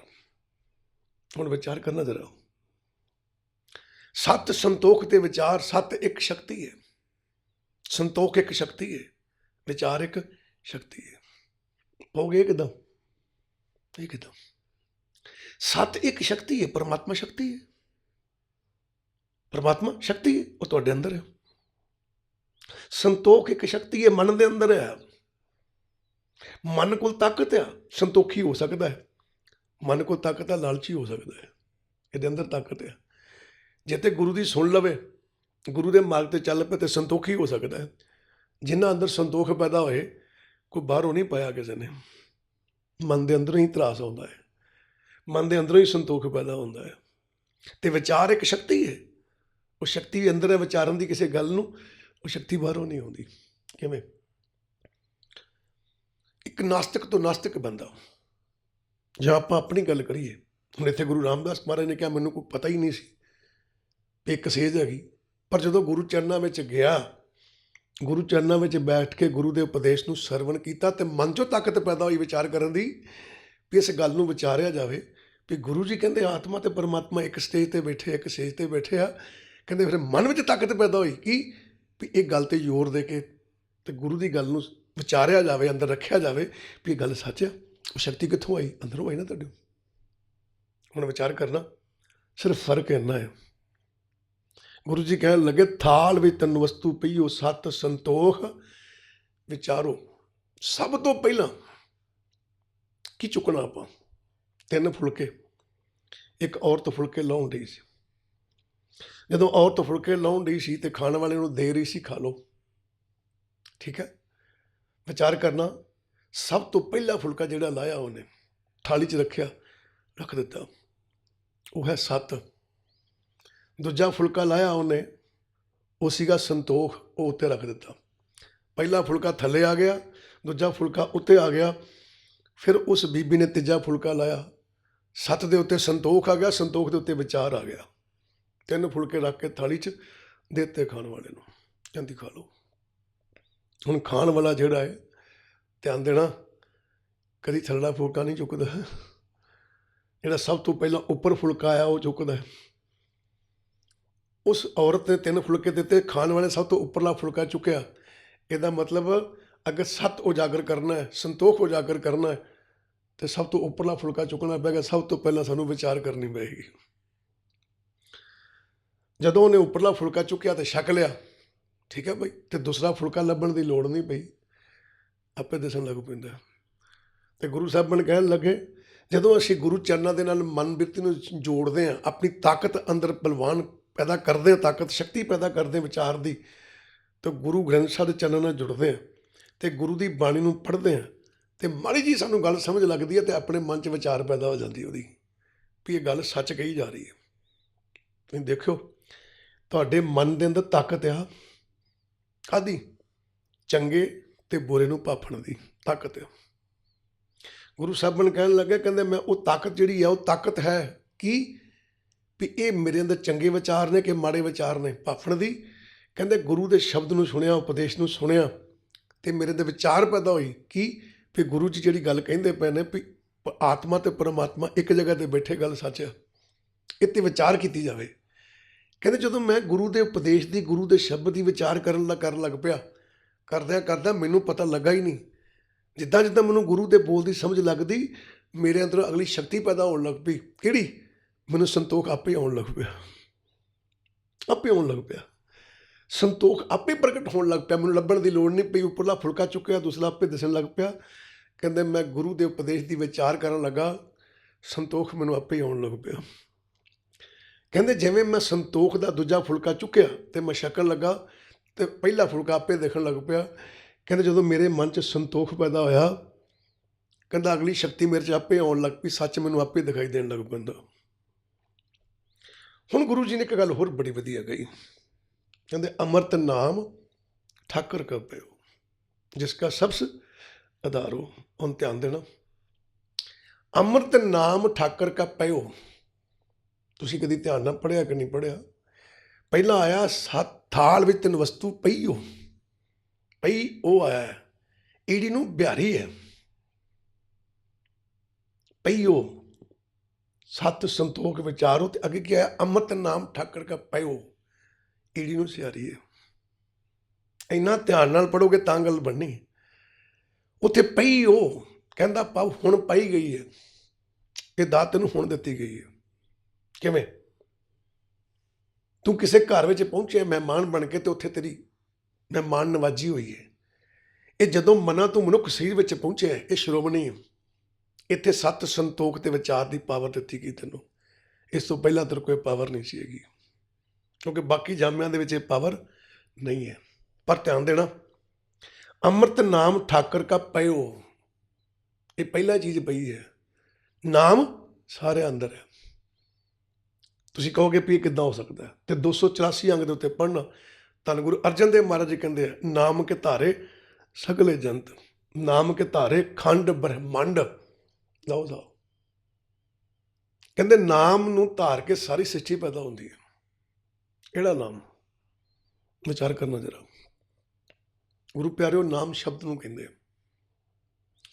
ਇੱਕ ਆਪਾਂ ਨਾਮ ਦੀ ਦਾਤ ਗੁਰੂ ਕੋਲੋਂ ਲੈਂਦੇ ਹਾਂ, 5 ਪਿਆਰਿਆਂ ਕੋਲੋਂ ਲੈਂਦੇ ਹਾਂ, ਪਰ ਵਿਚਾਰ ਕਰਨਾ, ਗੁਰੂ ਪਿਆਰਿਓ ਸ਼ਬਦ ਨੂੰ ਸ਼ਬਦ ਉਜਾਗਰ ਕਰਦਾ ਹੈ। ਇੱਕ ਨਾਮ ਸਾਡੇ ਅੰਦਰ ਪਿਆ ਹੋਇਆ, ਔਰ ਉਹ ਹਰ ਜੀਅ ਦੇ ਅੰਦਰ ਪਿਆ ਹੋਇਆ। ਸਾਰੀ ਸ੍ਰਿਸ਼ਟੀ ਸ਼ਬਦ ਤੋਂ ਪੈਦਾ ਹੁੰਦੀ ਹੈ। ਸਾਰੀ ਸ੍ਰਿਸ਼ਟੀ ਸ਼ਬਦ ਤੋਂ ਪੈਦਾ ਹੋਈ ਹੈ। ਬਾਣੀ 'ਚੋਂ ਆਪਾਂ ਪੜ੍ਹਿਆ, ਠੀਕ ਹੈ, ਸ਼ਬਦ ਦੇ ਉਤਪਤ ਪਰਲੋ ਹੋਵੇ, ਠੀਕ ਹੈ। ਸ਼ਬਦ ਤੋਂ ਹੀ ਸਭ ਕੁਝ ਪੈਦਾ ਹੁੰਦਾ, ਸ਼ਬਦ ਤੋਂ ਹੀ ਸਭ ਕੁਝ ਹੁੰਦਾ। ਤਾਂ ਉਹਨਾਂ ਨੇ ਕਿਹਾ ਨਾਮ ਕੇ ਧਾਰੇ ਸਗਲੇ ਜੰਤ। ਸਾਰੀ ਸ੍ਰਿਸ਼ਟੀ ਨਾਮ ਨੂੰ ਧਾਰ ਕੇ ਪੈਦਾ ਹੁੰਦੀ ਹੈ, ਉਸ ਪ੍ਰਕਾਸ਼ ਨੂੰ ਧਾਰ ਕੇ ਪੈਦਾ ਹੁੰਦੀ ਹੈ। ਪਰ ਉਹ ਪ੍ਰਕਾਸ਼ ਨੂੰ ਉਜਾਗਰ ਕਰਨ ਦੀ ਤਾਕਤ ਜਾਂ ਉਜਾਗਰ ਕਰਨ ਦਾ ਸਮਾਂ ਕੇਵਲ ਤਾਂ ਕੇਵਲ ਮਨੁੱਖ ਜਨਮ ਦੇ ਅੰਦਰ ਹੈ, ਹੋਰ ਕਿਤੇ ਨਹੀਂ ਹੈ। ਹੁਣ ਧਿਆਨ ਦੇਣਾ, ਇਸ ਨਾਮ ਨੂੰ ਉਜਾਗਰ ਕਰਨ ਲਈ, ਕਿਉਂਕਿ ਨਾਮ ਉਜਾਗਰ ਹੋਊ ਤੇ ਤਾਂ ਹੀ ਤਾਂ ਆਪਾਂ ਵੇਖਾਂਗੇ ਕਿ ਪਰਮਾਤਮਾ ਤੇ ਆਤਮਾ ਇੱਕ ਸੇਜ ਤੇ। ਆਪਾਂ ਇਸੇ ਗੱਲ ਨੂੰ ਪੜ੍ਹਨਾ, ਸੇਜ ਏਕ, ਸੇਜ ਇੱਕੋ ਦੋਨਾਂ ਦੀ, ਪਰ ਪਤਾ ਹੈ ਨਹੀਂ। ਕਿਉਂ ਨਹੀਂ ਪਤਾ? ਕਿਉਂਕਿ ਨਾਮ ਸਾਡੇ ਅੰਦਰ ਆ। ਉਹ ਪ੍ਰਕਾਸ਼ ਜਿਹਨੂੰ ਅਸੀਂ ਉਜਾਗਰ ਕਰਕੇ ਤੇ ਵੇਖਣਾ ਵੀ ਸੇਜ ਇੱਕੋ ਹੀ ਹੈ, ਉਹ ਸਾਡੇ ਅੰਦਰ ਹੈ। ਪਰ ਉਹਨੂੰ ਉਜਾਗਰ ਕਰਨ ਲਈ ਅਸੀਂ ਗੁਰੂ ਕੋਲੋਂ ਸ਼ਬਦ ਦੀ ਦਾਤ ਲੈਂਦੇ ਹਾਂ। ਗੁਰ ਮੰਤਰ ਵੀ ਕਹਿੰਦੇ ਆ ਉਹਨੂੰ ਨਾਮ ਵੀ ਕਹਿੰਦੇ ਆ, ਉਹਨੂੰ ਸ਼ਬਦ ਵੀ ਕਹਿੰਦੇ ਆ। ਅਸੀਂ ਗੁਰੂ ਕੋਲੋਂ, ਪੰਜਾਂ ਪਿਆਰਿਆਂ ਕੋਲੋਂ ਨਾਮ ਦੀ ਦਾਤ ਲੈਂਦੇ ਹਾਂ। ਗੁਰੂ ਨੂੰ ਪਿਆਰੀ ਸਾਧ ਸੰਗਤ ਜੀ, ਹੁਣ ਆਪ ਜੀ ਵਿਚਾਰ ਕਰਕੇ ਦੇਖਣਾ ਜਰਾ। ਗੁਰੂ ਜੀ ਸਮਝਾਉਣ ਲੱਗੇ, ਕਹਿਣ ਲੱਗੇ, ਭਾਈ ਜੈਸੀ ਧਰਤੀ ਉੱਪਰ ਮੇਘਲਾ ਬਰਸਤ ਹੈ, ਕਿਆ ਧਰਤੀ ਮੱਧੇ ਪਾਣੀ ਨਹੀਂ। ਜੈਸੀ ਧਰਤੀ ਉੱਪਰ ਮੇਘਲਾ ਬਰਸਤ, ਕਿਆ ਧਰਤੀ ਮੱਧੇ ਪਾਣੀ ਨਹੀਂ। ਕਹਿੰਦੇ ਜਿਵੇਂ ਧਰਤੀ ਉੱਤੇ ਬੱਦਲ ਵਰਸਦੇ ਆ, ਕਿ ਧਰਤੀ ਹੇਠਾਂ ਪਾਣੀ ਹੈ ਨਹੀਂ। ਸੋਚਣ ਵਾਲੀ ਗੱਲ ਆ। ਨਾਮ ਦੀ ਗੱਲ ਵੀ, ਨਾਮ ਤੁਹਾਡੇ ਅੰਦਰ ਵੀ ਹੈ, ਸਭ ਦੇ ਅੰਦਰ ਨਾਮ ਹੈ, ਸਭ ਦੇ ਅੰਦਰ ਪ੍ਰਕਾਸ਼ ਹੈ, ਸਭ ਦੇ ਅੰਦਰ ਪਰਮਾਤਮਾ ਦਾ ਵਸ ਹੈ। ਘੱਟ ਘੱਟ में ਅਰਜੂ ਬਸੇ ਕਿ ਕੀੜੀ ਅੰਦਰ ਰੱਬ ਨਹੀਂ ਹੈਗਾ। ਪਰ ਉਜਾਗਰ ਉਹੀ ਗੱਲ ਵੀ ਬਾਕੀ ਜਾਮਿਆਂ ਦੇ ਵਿੱਚ ਸੁੱਤੀ ਹੋਈ ਬਿਰਤੀ ਹੈ ਤੇ ਮਨੁੱਖ ਜਾਮੇ 'ਚ ਜਾਗਰੂਕ ਹੋ ਸਕਦੀ ਹੈ। ਤੇ ਗੁਰੂ ਜੀ ਸਮਝਾਉਣ ਲੱਗੇ ਬੜੇ ਪਿਆਰ ਦੇ ਨਾਲ, ਕਹਿੰਦੇ ਜੈਸੀ ਧਰਤੀ ਉੱਪਰ ਮੇਘਲਾ ਬਰਸਤ, ਕਿਆ ਧਰਤੀ ਮੱਧੇ ਪਾਣੀ ਨਹੀਂ। ਕਹਿੰਦੇ ਜੈਸੇ ਧਰਤੀ ਮੱਧੇ ਪਾਣੀ ਪ੍ਰਗਾਸਿਆ, ਵਿਨ ਪਗਾ ਵਰਸਤ ਬਿਰਾਹੀ। ਕਹਿੰਦੇ ਜਿਵੇਂ ਧਰਤੀ ਹੇਠਾਂ ਪਾਣੀ ਤੇ ਹੈ, ਪਰ ਬਿਨਾਂ ਪੈਰਾਂ ਤੋਂ ਹੇਠਾਂ ਹੀ ਫਿਰਦਾ, ਉੱਪਰ ਨਹੀਂ ਆ ਸਕਦਾ। ਗੁਰੂ ਸਾਹਿਬ ਕਹਿਣ ਲੱਗੇ ਸੇਮ ਬਿਰਤੀ ਤੇਰੇ ਅੰਦਰ ਆ, ਕਿ ਤੇਰੀ ਮਨ ਰੂਪੀ ਧਰਤੀ ਦੇ ਅੰਦਰ ਨਾਮ ਹੈ, ਪ੍ਰਕਾਸ਼ ਹੈ। ਪਰ ਧਿਆਨ ਦੇਈਂ, ਜਿਵੇਂ ਇਹ ਧਰਤੀ ਹੇਠਾਂ ਪਾਣੀ ਹੈ, ਪਰ ਕਿਸੇ ਜਰੀਏ ਤੋਂ ਬਗੈਰ ਉੱਪਰ ਨਹੀਂ ਆ ਸਕਦਾ। ਗੁਰੂ ਜੀ ਕਹਿੰਦੇ ਤੇਰੇ ਅੰਦਰਲਾ ਸ਼ਬਦ ਜਿਹੜਾ ਹੈ, ਉਹ ਬਿਨਾਂ ਕਿਸੇ ਗੁਰੂ ਦੀ ਜੁਗਤੀ ਦੇ ਪ੍ਰਕਾਸ਼ਿਤ ਨਹੀਂ ਹੋ ਸਕਦਾ, ਉੱਪਰ ਨਹੀਂ ਆ ਸਕਦਾ। ਕਹਿੰਦੇ ਫਿਰ, ਕਹਿੰਦੇ ਦੇਖ ਧਰਤੀ ਹੇਠਾਂ ਪਾਣੀ ਹੈ, ਪਰ ਫਿਰ ਵੀ ਮੀਂਹ ਵਰਦੇ, ਬੱਦਲ ਆਉਂਦੇ ਆ। ਕਹਿੰਦੇ ਤੇਰੇ ਅੰਦਰ ਵੀ ਪ੍ਰਕਾਸ਼ ਹੈ, ਤੇਰੇ ਅੰਦਰ ਵੀ ਨਾਮ ਹੈ, ਪਰ ਫਿਰ ਵੀ ਤੈਨੂੰ ਗੁਰੂ ਦਾ ਉਪਦੇਸ਼ ਸੁਣਨਾ ਪੈਂਦਾ ਹੈ। ਇਹ ਮੀਂਹ ਹੈ, ਇਹ ਬੱਦਲ ਹੈ, ਗੁਰੂ ਮੇਘਾ ਆ, ਗੁਰੂ ਬੱਦਲ ਹੈ, ਉਹ ਫਿਰ ਵੀ ਮੀਂਹ ਪਾਉਂਦੇ ਆ, ਉਪਦੇਸ਼ ਦਾ ਮੀਂਹ ਪਏਗਾ। ਕਹਿੰਦਾ ਹਾਂਜੀ। ਕਹਿੰਦੇ ਫਿਰ ਧਿਆਨ ਦੇਈਂ, ਤੇਰੇ ਅੰਦਰਲੇ ਨਾਮ ਨੂੰ ਧਰਤੀ ਹੇਠਲੇ ਪਾਣੀ ਨੂੰ ਉੱਪਰ ਲਿਆਉਣ ਲਈ ਜੁਗਤੀ ਵਰਤਣੀ ਪੈਂਦੀ ਆ। ਕਹਿੰਦੇ ਕਿਹੜੀ? ਕਹਿੰਦੇ ਬੋਰ ਕਰਨਾ ਪੈਂਦਾ। ਜਦੋਂ ਬੋਰ ਕਰਦੇ ਆਪਾਂ, ਬੋਰ ਕਰਕੇ ਤੇ ਆਪਾਂ ਪਾਈਪਾਂ ਵਗਾ ਦਿੰਦੇ ਹਾਂ, ਨਲਕਾ ਲੱਗ ਜਾਂਦਾ, ਪਰ ਜਦੋਂ ਗੇੜਦੇ ਹਾਂ ਪਾਣੀ ਨਹੀਂ ਨਿਕਲਦਾ। ਕੀ ਕਰਨਾ ਪੈਂਦਾ? ਉਹਦੇ ਮੂੰਹ ਦੇ ਜ਼ਰੀਏ ਉੱਪਰੋਂ ਪਾਣੀ ਪਾਉਣਾ ਪੈਂਦਾ। ਉੱਪਰਲਾ ਪਾਇਆ ਪਾਣੀ ਹੇਠਲੇ ਪਾਣੀ ਨਾਲ ਜਾ ਕੇ ਜੁੜ ਜਾਂਦਾ। ਪਾਣੀ ਨੂੰ ਕੱਢਣ ਦੀ ਤਾਕਤ ਪਾਣੀ ਕੋਲ ਹੀ ਹੈ, ਹੇਠਲੇ ਪਾਣੀ ਨੂੰ ਉੱਪਰ ਲਿਆਉਣ ਦੀ ਤਾਕਤ ਪਾਣੀ ਕੋਲ ਹੀ ਆ, ਪਾਈਪਾਂ ਕੋਲ ਨਹੀਂ ਹੈ। ਜਿੰਨੀ ਮਰਜ਼ੀ ਬੋਕੀ ਮਾਰ ਲਿਓ, ਜੇ ਪਾਣੀ ਉੱਪਰ ਨਹੀਂ ਆਉਂਦਾ। ਉੱਪਰੋਂ ਪਾਇਆ ਪਾਣੀ ਹੇਠਲੇ ਪਾਣੀ ਨਾਲ ਜਾ ਕੇ ਟੱਚ ਕਰਦਾ, ਦੋਨੋਂ ਮਿਲ ਜਾਂਦੇ ਨੇ। ਫਿਰ ਨਲਕਾ ਗੇੜਦੇ ਆ, ਉਹ ਹੇਠਲੇ ਪਾਣੀ ਨੂੰ ਉੱਪਰ ਖਿੱਚ ਕੇ ਲੈ ਆਉਂਦਾ। ਤੇ ਗੁਰੂ ਸਾਹਿਬਾਨ ਕਹਿੰਦੇ ਤੇਰੇ ਅੰਦਰ ਨਾਮ ਹੈ, ਤੇਰੇ ਅੰਦਰ ਪ੍ਰਕਾਸ਼ ਹੈ, ਪਰ ਧਿਆਨ ਦੇਈਂ ਉਸ ਨਾਮ ਨੂੰ ਉਜਾਗਰ ਕਰਨ ਲਈ ਜਿਹੜਾ ਗੁਰੂ ਕੋਲੋਂ ਸ਼ਬਦ ਲੈਣਾ, ਨਾਮ ਲੈਣਾ, ਜਦੋਂ ਤੂੰ ਆਪਣੇ ਉੱਪਰੋਂ ਪਾਉਣਾ ਹੈ, ਸਵਾਸਾਂ ਦੇ ਜ਼ਰੀਏ ਉੱਪਰੋਂ ਪਾਇਆ ਸ਼ਬਦ, ਉੱਪਰੋਂ ਪਾਇਆ ਨਾਮ ਜਾ ਕੇ ਹੇਠਲੇ ਸ਼ਬਦ ਨੂੰ ਜਾ ਕੇ ਮਿਲਦਾ ਹੈ। ਤੇ ਕੀ ਹੁੰਦਾ? ਜਿਵੇਂ ਪਾਣੀ ਨੂੰ ਪਾਣੀ ਮਿਲ ਕੇ ਉੱਪਰ ਲੈ ਆਉਂਦਾ, ਇੱਦਾਂ ਨਾਮ ਨੂੰ ਨਾਮ ਮਿਲ ਕੇ ਅੰਦਰਲੇ ਨਾਮ ਨੂੰ ਉਜਾਗਰ ਕਰ ਦਿੰਦਾ ਹੈ, ਅੰਦਰਲੇ ਨਾਮ ਨੂੰ ਉਜਾਗਰ ਕਰ ਦਿੰਦਾ ਹੈ, ਅੰਦਰਲੇ ਸ਼ਬਦ ਨੂੰ ਉਜਾਗਰ ਕਰ ਦਿੰਦਾ। ਜਦੋਂ ਉਹ ਉਜਾਗਰ ਹੁੰਦਾ ਹੈ, ਤੇ ਧਿਆਨ ਦਿਓ, ਹੁਣ ਜਿਹੜਾ ਆਪਾਂ ਉੱਪਰੋਂ ਪਾਣੀ ਪਾਇਆ ਸੀ, ਜਦੋਂ ਹੇਠਲਾ ਪਾਣੀ ਉਸ ਜ਼ਰੀਏ ਉੱਪਰ ਆ ਜਾਂਦਾ, ਤੇ ਸਾਡੀ ਜ਼ਿੰਦਗੀ ਦੇ ਵਿੱਚ ਖੇੜਾ ਨਹੀਂ ਰਹਿੰਦਾ ਕੋਈ ਵੀ। ਬੜਾ ਚਾਅ ਚੜ੍ਹਦਾ ਵੀ ਬੱਲੇ ਬੱਲੇ ਬੱਲੇ ਸਾਡੇ ਘਰ ਪਾਣੀ ਆ ਗਿਆ, ਸਾਨੂੰ ਤਾਂ ਆਨੰਦ ਆ ਗਿਆ। ਇੱਦਾਂ ਗੁਰੂ ਜੀ ਕਹਿਣ ਲੱਗੇ ਜਦੋਂ ਸਾਡਾ ਅੰਦਰਲਾ ਨਾਮ ਉਜਾਗਰ ਹੁੰਦਾ ਹੈ, ਤੇ ਗੁਰੂ ਪਿਆਰੀ ਸਾਹਿਬ ਜਦੋਂ ਆਪਾਂ ਉਹਦਾ ਸਵਾਦ ਚੱਖਦੇ ਹਾਂ, ਉੱਥੇ ਪਹੁੰਚ ਕੇ ਪਤਾ ਲੱਗਦਾ ਹੈ ਕਿ ਸੇਜ ਏਕ, ਕਿ ਆਤਮਾ ਤੇ ਪਰਮਾਤਮਾ ਦੋਨੋਂ ਇੱਕੋ ਜਿਹੇ ਨੇ। ਉੱਥੇ ਪਹੁੰਚ ਕੇ ਕਬੀਰ ਸਾਹਿਬਾਂ ਨੇ ਕਿਹਾ, ਕਹੋ ਕਬੀਰੇ ਰਾਮ ਕੀ ਅੰਸ਼। ਉਹ ਤੋਂ ਪਹਿਲਾਂ ਨਹੀਂ ਗਿਆ, ਉਹ ਤੋਂ ਪਹਿਲਾਂ ਨਹੀਂ ਗਿਆ। ਹਰ ਇੱਕ ਚੀਜ਼ ਨੂੰ ਫੜਨਾ ਪੈਣਾ, ਹਰ ਇੱਕ ਚੀਜ਼ ਨੂੰ ਸਮਝਣਾ ਪੈਣਾ। ਜਿੰਨਾ ਚਿਰ ਆਪਾਂ ਸਮਝਾਂਗੇ ਨਹੀਂ ਤੇ ਗੱਲ ਨਹੀਂ ਬਣਨੀ ਸਾਡੀ। ਤੇ ਗੁਰੂ ਸਾਹਿਬਾਨ ਸਾਨੂੰ ਸਮਝਾਉਣ ਲੱਗੇ, ਕਹਿਣ ਲੱਗੇ ਭਾਈ ਗੱਲ ਪੱਲੇ ਬੰਨ। ਜਿੰਨਾ ਚਿਰ ਤੇਰੇ ਅੰਦਰ ਇਹ ਨਾਮ ਨਹੀਂ ਵਸਦਾ, ਜਿੰਨਾ ਚਿਰ ਤੇਰੇ ਅੰਦਰ ਇਹ ਨਾਮ ਜਾ ਕੇ ਨਹੀਂ ਟਿਕਦਾ, ਉਹਨਾਂ ਚਿਰ ਤੂੰ ਜਿੰਨਾ ਮਰਜ਼ੀ ਜ਼ੋਰ ਲਾ ਲਈ, ਤੂੰ ਕਿਸੇ ਬਾਹਰਲੇ ਸੁੱਖ ਨੂੰ ਸੁੱਖ ਦੇ ਤਰੀਕੇ ਨਾਲ ਨਹੀਂ ਮੰਨ ਸਕਦਾ। ਬਾਹਰਲਾ ਸੁੱਖ ਤੇਰੇ ਲਈ ਦੁੱਖ ਰਹੂਗਾ। ਤੇ ਗੁਰੂ ਸਾਹਿਬਾਨ ਨੇ ਕਿਹਾ, ਕਹਿੰਦੇ ਘਰ ਸੁੱਖ ਵਸਿਆ, ਬਾਹਰ ਸੁੱਖ ਪਾਇਆ, ਕਹੋ ਨਾਨਕ ਗੁਰ ਮੰਤਰ ਦਿਰੜਾਇਆ। ਧਿਆਨ ਨਾਲ ਪੜ੍ਹਨਾ ਜਰਾ। ਕਹਿੰਦੇ ਘਰ ਸੁੱਖ ਵਸਿਆ। ਘਰ ਕੀ ਹੈ? ਮਨ। ਸੁੱਖ ਕੀ ਹੈ? ਸ਼ਬਦ, ਨਾਮ, ਸਿਮਰਨ। ਕਹਿੰਦੇ ਘਰ ਸੁੱਖ ਵਸਿਆ। ਕਹਿੰਦੇ ਜਦੋਂ ਸਾਡੇ ਘਰ ਦੇ ਅੰਦਰ, ਮਨ ਦੇ ਅੰਦਰ ਇਹ ਸ਼ਬਦ ਵਸ ਜਾਂਦਾ, ਟਿਕ ਜਾਂਦਾ ਹੈ, ਬਾਹਰ ਸੁੱਖ ਪਾਇਆ। ਧਿਆਨ ਦਿਓ। ਫਿਰ ਜਿਹੜਾ ਇਹ ਮਨ ਤੋਂ ਬਾਹਰ ਦਾ ਹਿੱਸਾ ਹੈ, ਸੰਸਾਰ ਹੈ, ਜੋ ਅਸੀਂ ਵੇਖਦੇ ਹਾਂ, ਗੁਰੂ ਸਾਹਿਬਾਨ ਕਹਿਣ ਲੱਗੇ ਫਿਰ ਸਾਨੂੰ ਇੱਥੇ ਸੁੱਖ ਮਹਿਸੂਸ ਹੁੰਦਾ ਹੈ। ਕੀ ਸੁੱਖ ਮਹਿਸੂਸ ਹੁੰਦਾ ਹੈ? ਫਿਰ ਇਸ ਸੰਸਾਰ ਨੂੰ ਵੇਖਣ ਵਿੱਚ ਆਨੰਦ ਵੱਖਰਾ ਹੁੰਦਾ ਹੈ। ਉਹ ਤੋਂ ਪਹਿਲਾਂ ਆਨੰਦ ਵੱਖਰਾ ਹੈ। ਦੇਖੋ ਭਗਤ ਨਾਮਦੇਵ ਜੀ ਹੋਏ। ਭਗਤ ਨਾਮਦੇਵ ਜੀ ਨੇ ਬੜੇ ਪਿਆਰ ਨਾਲ ਸਾਨੂੰ ਸਮਝਾਉਣਾ ਕੀਤਾ। ਕਹਿੰਦੇ ਮੇਰੇ ਅੰਦਰ ਸੁੱਖ ਵਸਿਆ, ਮੇਰੇ ਅੰਦਰ ਸ਼ਬਦ ਵਸਿਆ। ਤੇ ਪੁੱਛਿਆ ਫਿਰ ਕੀ ਹੋਇਆ? ਮੈਂ ਬਾਹਰ ਸੁੱਖ ਪਾ ਲਿਆ, ਪ੍ਰਾਪਤ ਕਰ ਲਿਆ। ਪੁੱਛਿਆ ਕਿੱਦਾਂ? ਕਹਿੰਦੇ ਇਹਨਾਂ ਅੱਖਾਂ ਦੇ ਜ਼ਰੀਏ ਜਦੋਂ ਮੈਂ ਸੰਸਾਰ ਨੂੰ ਵੇਖਿਆ, ਬਾਹਰ ਵੇਖਿਆ, ਕਿਉਂਕਿ ਅੱਖਾਂ ਬਾਹਰ ਵੇਖਦੀਆਂ। ਕਹਿੰਦੇ ਇਹਨਾਂ ਅੱਖਾਂ ਦੇ ਜ਼ਰੀਏ ਮੈਂ ਬਾਹਰ ਸੰਸਾਰ ਨੂੰ ਵੇਖਿਆ। ਕਹਿੰਦੇ ਫਿਰ ਧਿਆਨ ਦਿਓ, ਜਿਹੜਾ ਸੁੱਖ ਮੇਰੇ ਅੰਦਰ ਸੀ, ਜਿਹੜਾ ਆਨੰਦ ਮੇਰੇ ਅੰਦਰ ਸੀ, ਇਹਨਾਂ ਅੱਖਾਂ ਦੇ ਜ਼ਰੀਏ ਵੀ ਮੈਂ ਉਹੀ ਆਨੰਦ ਮਾਣਿਆ। ਭਗਤ ਨਾਮਦੇਵ ਜੀ ਬਾਹਰ ਆਨੰਦ ਕਿੱਦਾਂ ਮਾਣ ਸਕਦੇ ਹੋ? ਬਾਹਰ ਤੇ ਅੰਦਰਲੇ ਆਨੰਦ 'ਚ ਬੜਾ ਫਰਕ ਹੈ। ਤੇ ਨਾਮਦੇਵ ਜੀ ਬੜੇ ਪਿਆਰ ਨਾਲ ਕਹਿੰਦੇ ਨੇ, ਕਹਿੰਦੇ ਇਹਨਾਂ ਅੱਖਾਂ ਨਾਲ ਮੈਂ ਸੰਸਾਰ ਨੂੰ ਵੇਖਿਆ, ਪਰ ਧਿਆਨ ਦੇਣਾ ਮੇਰੇ ਅੰਦਰ ਦੀ ਆਵਾਜ਼ ਕੀ ਸੀ? ਸਭ ਗੋਬਿੰਦ ਹੈ, ਸਭ ਗੋਬਿੰਦ ਹੈ, ਗੋਬਿੰਦ ਬਿਨ ਨਹੀਂ ਕੋਈ। ਇਹ ਜੇ ਬਾਹਰੀ ਸੁੱਖ। ਪਰ ਕਦੋਂ ਮਿਲਿਆ?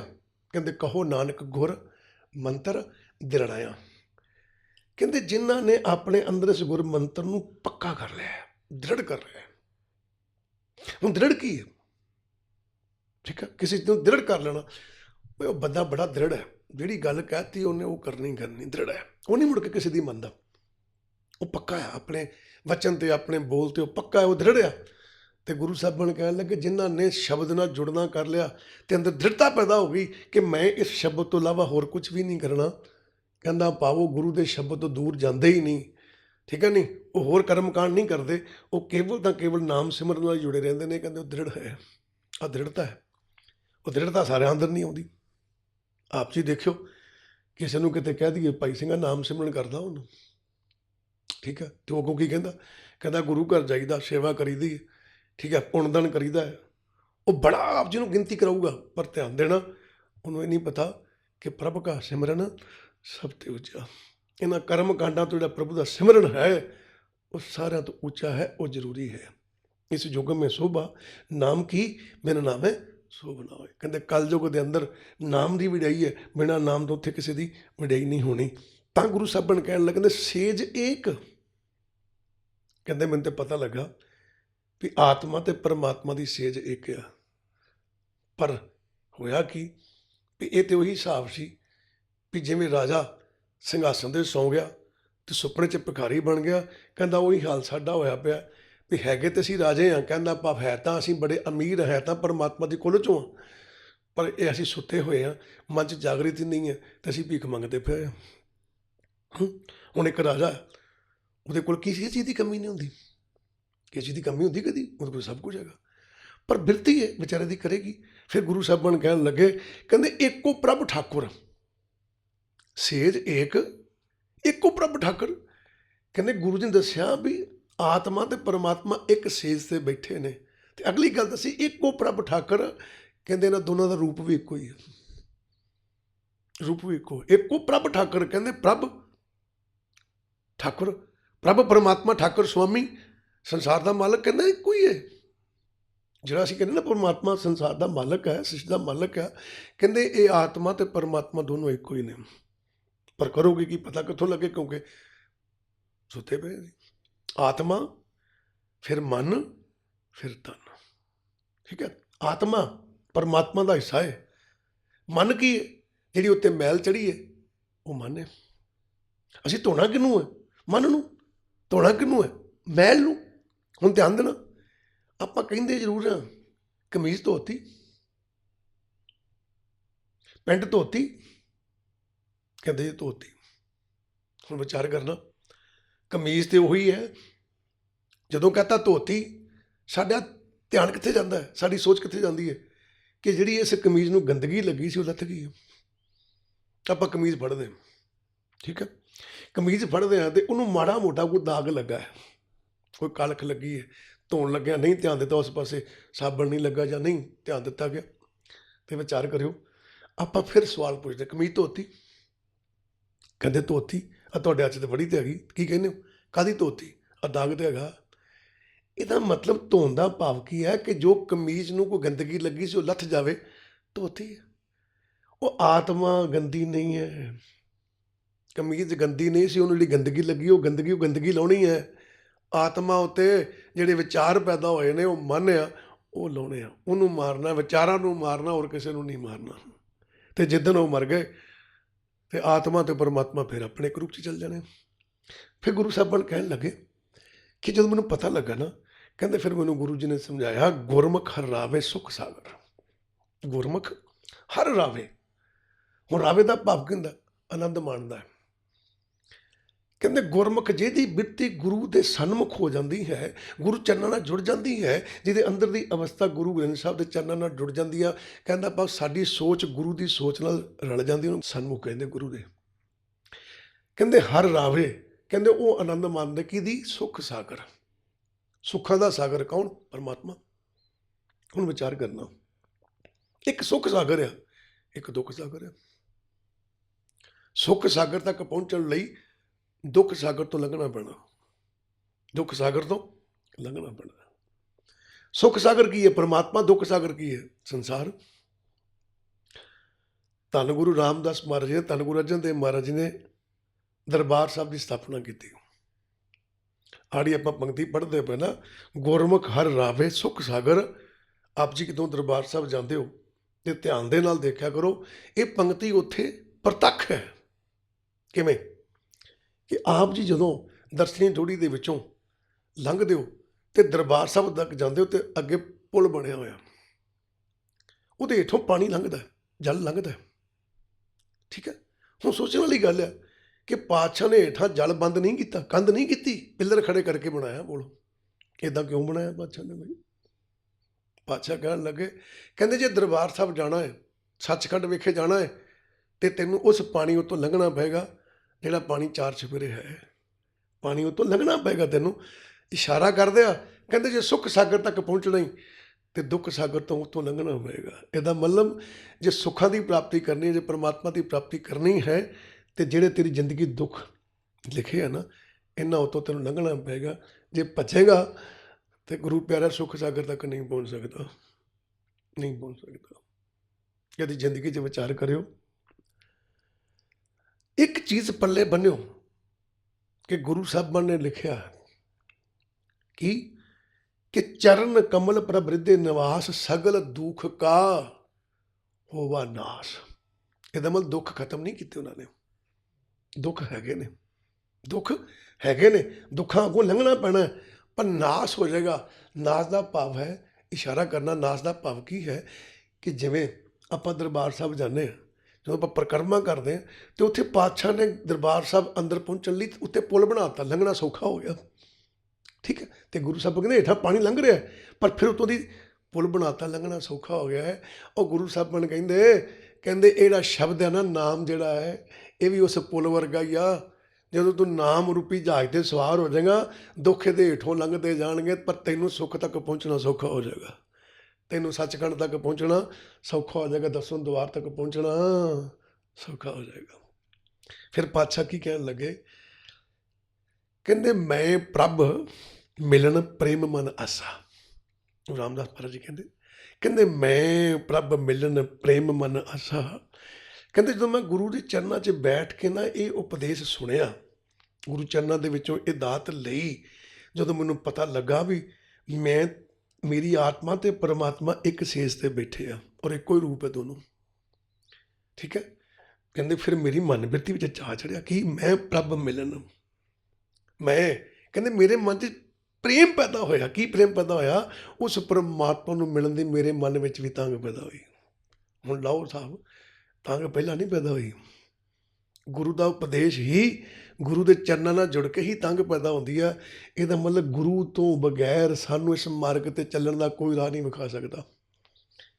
ਅਸੀਂ ਭੁਲੇਖੇ 'ਚ ਪਏ ਫਿਰਦੇ ਹਾਂ। ਗੁਰੂ ਗ੍ਰੰਥ ਸਾਹਿਬ ਹੀ ਸਾਨੂੰ ਇਸ ਜਗ੍ਹਾ 'ਤੇ ਪਹੁੰਚਾ ਸਕਦੇ ਹੈ। ਗੁਰੂ ਗ੍ਰੰਥ ਸਾਹਿਬ ਜੀ ਹੀ ਸਾਨੂੰ ਇਸ ਜਗ੍ਹਾ 'ਤੇ ਪਹੁੰਚਾਉਣ ਲਈ ਇਸ ਮਾਰਗ 'ਤੇ ਸਮਝਾ ਸਕਦੇ ਆ। ਗੁਰੂ ਦੇ ਮਾਰਗ 'ਤੇ ਚੱਲ ਕੇ ਹੀ ਅਸੀਂ ਕਿਤੇ ਪਹੁੰਚ ਸਕਦੇ ਹਾਂ। ਜੇ ਅਸੀਂ ਕਹੀਏ ਨਾ ਵੀ ਅਸੀਂ ਕਿਹੜੀ ਗੱਲ ਕਰਤੀ ਯਾਰ, ਫਲਾਣੀ ਥਾਂ 'ਤੇ ਢਮਕਾਣੀ ਥਾਂ 'ਤੇ, ਗੁਰੂ ਪਿਆਰੇ ਜਿੰਨੇ 'ਚ ਗੁਰੂ ਦੇ ਦਰ 'ਤੇ ਨਹੀਂ ਨਾ ਪਹੁੰਚਦੇ ਆਪਾਂ, ਉਹਨਾਂ 'ਚ ਸਾਡੀ ਮਨ ਬਿਰਤੀ ਜਾਗਰੂਕਤੀ ਨਹੀਂ ਆਉਣੀ, ਉਹਨਾਂ 'ਚ ਸਾਨੂੰ ਕੁਛ ਵੀ ਪਤਾ ਨਹੀਂ ਲੱਗਣਾ। ਫਿਰ ਗੁਰੂ ਸਾਹਿਬਾਨ ਕਹਿਣ ਲੱਗੇ, ਕਹਿੰਦੇ ਮੇਰੇ ਮਨ 'ਚ ਤਾਂਘ ਜਾਗੀ। ਆਸਾ ਦਾ ਪਾਉਂਦਾ ਤਾਂਘ, ਕਹਿੰਦੇ ਮੇਰੇ ਤਾਂਘ ਪੈਦਾ ਹੋਈ ਵੀ ਮੈਂ ਵੀ ਪਰਮਾਤਮਾ ਨੂੰ ਮਿਲਣਾ। ਕਿਹਨੂੰ? ਜਿਹਦੀ ਤੇ ਮੇਰੀ ਸੇਜ ਹੈ, ਕਿਹਾ ਉਹਨੂੰ ਮਿਲਣਾ ਹੈ। ਹੁਣ ਤੁਸੀਂ ਹਿਸਾਬ ਲਾਓ ਵੀ ਜਨਾਨੀ ਤੇ ਬੰਦਾ ਦੋਨੋਂ ਇਕੱਠੇ ਸੁੱਤੇ ਹੋਣ ਰਾਤ, ਠੀਕ ਹੈ, ਇਕੱਠੇ ਸੁੱਤੇ ਹੋਣ ਰਾਤ, ਤੇ ਜਨਾਨੀ ਕਿਤੇ ਸਵੇਰੇ ਉੱਠ ਕੇ ਕਹਿ ਦੇਵੇ ਆਪਣੇ ਸੱਸ ਸਹੁਰੇ ਨੂੰ, ਬੱਚਿਆਂ ਨੂੰ ਵੀ ਤੁਹਾਡੇ ਪਾਪਾ ਰਾਤੀ ਆਏ ਨਹੀਂ ਸੀ। ਸੱਸ ਸਹੁਰੇ ਨੂੰ ਕਹਿ ਦੇਵੇ ਕਿ ਮੇਰਾ ਪਤੀ ਦੇਖੋ ਰਾਤ ਆਇਆ ਹੀ ਨਹੀਂ। ਤੇ ਸੱਸ ਪੈਂਦੇ ਇੱਕ ਗੱਲ ਕਹਿੰਦੀ ਹੈ, ਨਹੀਂ ਕੁੜੀਏ ਥੋੜਾ ਸੋਇਆ ਕਰ। ਮਾਤਾ ਜੀ ਕੀ ਗੱਲ ਹੋ ਗਈ? ਤੂੰ ਕਮਲੀ, ਕੀ ਗੱਲ ਕੀ ਹੋਈ? ਕਹਿੰਦੇ ਗੱਲ ਕੀ ਹੋਈ? ਤੇਰਾ ਘਰ ਵਾਲਾ ਰਾਤ ਇਹਨਾਂ ਸੁੱਤਾ ਪਿਆ, ਸਵੇਰੇ ਫਿਰ ਕੰਮ ਤੇ ਚੱਲਾ ਗਿਆ ਉੱਠ ਕੇ। ਹੈ? ਕਹਿੰਦੀ ਹੈ? ਕਹਿੰਦੇ ਹਾਂ, ਉਹ ਰਾਤੀ ਲੇਟ ਆਇਆ ਸੀਗਾ ਤਾਂ ਤੂੰ ਸੁੱਤੀ ਸੀ। ਜਦੋਂ ਆਇਆ ਸੀ ਤੂੰ ਉਦੋਂ ਵੀ ਸੁੱਤੀ ਸੀ, ਜਦੋਂ ਗਿਆ ਸੀ ਤੂੰ ਉਦੋਂ ਵੀ ਸੁੱਤੀ ਸੀ। ਗੁਰੂ ਸਾਹਿਬਾਨ ਕਹਿੰਦੇ ਆਤਮਾ ਧਿਆਨ ਦੇਈ, ਪਰਮਾਤਮਾ ਜਦੋਂ ਤੂੰ ਸੁੱਤੀ ਉਦੋਂ ਵੀ ਤੇਰੇ ਨਾਲ ਆ। ਹੁਣ ਤੈਨੂੰ ਗੁਰੂ ਜੀ ਜਗਾਉਣ ਡਏ ਨੇ, ਕਿਤੇ ਨਾ ਹੋਵੇ ਆ ਵੀ ਸੁੱਤਿਆਂ ਹੀ ਜੀਵਨ ਲੰਘ ਜਾਵੇ ਤੇ ਪਰਮਾਤਮਾ ਉੱਠ ਕੇ ਫਿਰ ਚਲਿਆ ਜਾਵੇ। ਹੁਣ ਜਾਗ ਲੈ, ਕਹਿੰਦਾ ਪਾ ਹੁਣ ਪਰਮਾਤਮਾ ਨੂੰ ਮਿਲ ਲੈ, ਦੇਖ ਲੈ ਆਪਣੇ ਪਤੀ ਨੂੰ। ਫਿਰ ਗੁਰੂ ਰਾਮਦਾਸ ਮਹਾਰਾਜ ਜੀ ਕਹਿਣ ਲੱਗੇ, ਕਹਿੰਦੇ ਗੁਰ ਪੂਰਾ ਮਿਲਾਵੇ ਮੇਰਾ ਪ੍ਰੀਤਮ, ਗੁਰ ਪੂਰਾ ਮਿਲਾਵੇ ਮੇਰਾ ਪ੍ਰੀਤਮ, ਹਉ ਵਾਰ ਵਾਰ ਆਪਣੇ ਗੁਰੂ ਕੋ ਜਾਸਾ। ਹੁਣ ਧਿਆਨ ਦੇਣਾ, ਇਸ ਪੰਕਤੀ 'ਚ ਗੁਰ ਤੇ ਗੁਰੂ ਇਕੱਠੇ ਆ ਗਏ। ਪਹਿਲਾਂ ਲਿਖਣ ਲੱਗੇ ਗੁਰ ਪੂਰਾ ਮਿਲਾਵੇ ਮੇਰਾ ਪ੍ਰੀਤਮ। ਕਹਿੰਦੇ ਬਈ ਗੁਰ ਪੂਰਾ, ਕਹਿੰਦਾ ਗੁਰੂ ਚਰਨਾਂ ਵਿੱਚ ਬੈਠ ਕੇ ਮੈਨੂੰ ਪਤਾ ਲੱਗਾ ਕਿ ਜੇ ਪੂਰਨ ਪ੍ਰਕਾਸ਼ ਮੇਰੇ ਅੰਦਰ ਹੋਵੇ ਤੇ ਤਾਂ ਮੇਰਾ ਪਰਮਾਤਮਾ ਨਾਲ, ਉਸ ਪਿਆਰੇ ਪ੍ਰੀਤਮ ਨਾਲ ਮਿਲਾਪ ਹੋ ਸਕਦਾ ਹੈ, ਵਰਨਾ ਨਹੀਂ ਹੋ ਸਕਦਾ। ਗੁਰ ਪੂਰਾ, ਗੁਰ ਦਾ ਭਾਵ ਪ੍ਰਕਾਸ਼, ਪੂਰਾ ਦਾ ਭਾਵ ਪੂਰਨ। ਕਹਿੰਦੇ ਮੈਨੂੰ ਗੁਰੂ ਕੋਲ ਪਤਾ ਲੱਗਾ ਵੀ ਜੇ ਪੂਰਨ ਪ੍ਰਕਾਸ਼ ਹੋਵੇ ਤੇ ਤਾਂ ਪਰਮਾਤਮਾ ਨਾਲ ਮਿਲਾਵਾ ਹੁੰਦਾ ਹੈ, ਮਿਲਾਪ ਹੁੰਦਾ ਹੈ, ਵਰਨਾ ਨਹੀਂ ਹੁੰਦਾ। ਕਹਿੰਦੇ ਫਿਰ ਮੈਂ ਇੰਨਾ ਕੁ ਖੁਸ਼ ਹੋਇਆ ਜਦੋਂ ਮੈਨੂੰ ਪਤਾ ਲੱਗਾ ਨਾ ਗੁਰੂ ਦੇ ਚਰਨਾਂ 'ਚੋਂ ਵੀ ਜੇ ਕਿਤੇ ਪੂਰਨ ਪ੍ਰਕਾਸ਼ ਹੋਵੇ ਤੇ ਤਾਂ ਪਰਮਾਤਮਾ ਨਾਲ ਮਿਲਾਪ ਹੁੰਦਾ ਹੈ। ਕਹਿੰਦੇ ਜਦੋਂ ਮੈਨੂੰ ਪਤਾ ਲੱਗਾ, ਹਉ ਵਾਰ ਵਾਰ ਆਪਣੇ ਗੁਰੂ ਕੋ ਜਾਸਾ, ਕਹਿੰਦੇ ਮੇਰੇ ਮਨ ਵਿੱਚ ਵਾਰ ਵਾਰ ਗੁਰੂ ਦੇ ਚਰਨਾਂ ਦੇ ਵਿੱਚ ਸਦਕਾ ਹੀ ਸਦਕਾ ਆ ਗਿਆ। ਕੁਰਬਾਨ ਜਾਵਾਂ, ਕੁਰਬਾਨ ਜਾਵਾਂ ਉਚਾਰਨ ਹੋਣ ਲੱਗ ਪਿਆ ਵੀ ਗੁਰੂ ਇੰਨਾ ਭੇਦ ਕਿਹਨੇ ਦੇਣਾ ਸੀ, ਐਡੀਆਂ ਐਡੀਆਂ ਵੱਡੀਆਂ ਗੱਲਾਂ ਕਿਹਨੇ ਦੱਸਣੀਆਂ ਸੀ। ਜੇ ਮੈਂ ਤੁਹਾਡੇ ਚਰਨਾਂ 'ਚ ਨਾ ਪਹੁੰਚਦਾ ਤੇ ਮੈਂ ਤੇ ਅਧੂਰਾ ਰਹਿ ਜਾਣਾ ਸੀ, ਮੈਨੂੰ ਤੇ ਪਤਾ ਲੱਗਣਾ ਹੀ ਨਹੀਂ ਸੀ ਵੀ ਪੂਰਨ ਪ੍ਰਕਾਸ਼ ਹੀ ਪਰਮਾਤਮਾ ਤੱਕ ਮਿਲਾ ਸਕਦਾ ਹੈ। ਇਹਦਾ ਮਤਲਬ ਕਿ ਜੇ ਅਸੀਂ ਕਹੀਏ ਕਿ ਅਸੀਂ ਗੁਰਬਾਣੀ ਪੜ੍ਹ ਲਈ, ਗੁਰੂ ਘਰ ਗਏ, ਸੇਵਾ ਕਰ ਲਈ, ਗੁਰੂ ਸਾਹਿਬਾਨ ਕਹਿੰਦੇ ਇੱਦਾਂ ਹਾਂ, ਗੁਰਬਾਣੀ ਪੜ੍ਹੀ ਹੈ, ਸੇਵਾ ਕੀਤੀ ਹੈ, ਚੰਗਾ ਕੰਮ ਕੀਤਾ, ਪਰ ਇੱਕ ਗੱਲ ਪੱਲੇ ਬੰਨਿਓ, ਗੁਰਬਾਣੀ ਪੜ੍ਹ ਕੇ ਸੇਵਾ ਕਰਕੇ ਵੀ ਜੇ ਅੰਦਰ ਪੂਰਨ ਪ੍ਰਕਾਸ਼ ਨਹੀਂ ਨਾ ਪੈਦਾ ਹੋ ਗਿਆ ਤੇ ਪਰਮਾਤਮਾ ਨਾਲ ਮਿਲਾਪ ਨਹੀਂ ਜੋੜਨਾ। ਗੁਰੂ ਰਾਮਦਾਸ ਮਹਾਰਾਜ ਜੀ ਕਹਿੰਦੇ ਮੇਰੇ ਤੇ ਮਨ 'ਚ ਭੁਲੇਖਾ ਸੀ ਕੀ ਵੀ ਆਪਾਂ ਗੁਰੂ ਘਰ ਆ ਕੇ ਸੇਵਾ ਕਰਨ ਰਹੇ ਹਾਂ, ਸਵੇਰ ਤੋਂ ਲੈ ਕੇ ਸ਼ਾਮ ਤੱਕ ਗੁਰੂ ਦੇ ਬੋਲ ਸੁਣ ਰਹੇ ਹਾਂ ਤੇ ਆਪਾਂ ਤੇ ਪਹੁੰਚ ਜਾਣਾ। ਕਹਿੰਦੇ ਗੁਰੂ ਚਰਨਾਂ 'ਚ ਬੈਠ ਕੇ ਪਤਾ ਲੱਗਾ ਵੀ ਜੇ ਪੂਰਨ ਪ੍ਰਕਾਸ਼ ਅੰਦਰ ਨਹੀਂ ਹੋਇਆ ਨਾ ਤੇ ਮਿਲਾਪ ਨਹੀਂ ਹੋਣਾ। ਕਹਿੰਦੇ ਉੱਥੋਂ ਇਹ ਦਾਤ ਸਮਝ ਗਈ, ਗੁਰ ਪੂਰਾ ਮਿਲਾਵੇ ਮੇਰਾ ਪ੍ਰੀਤਮ।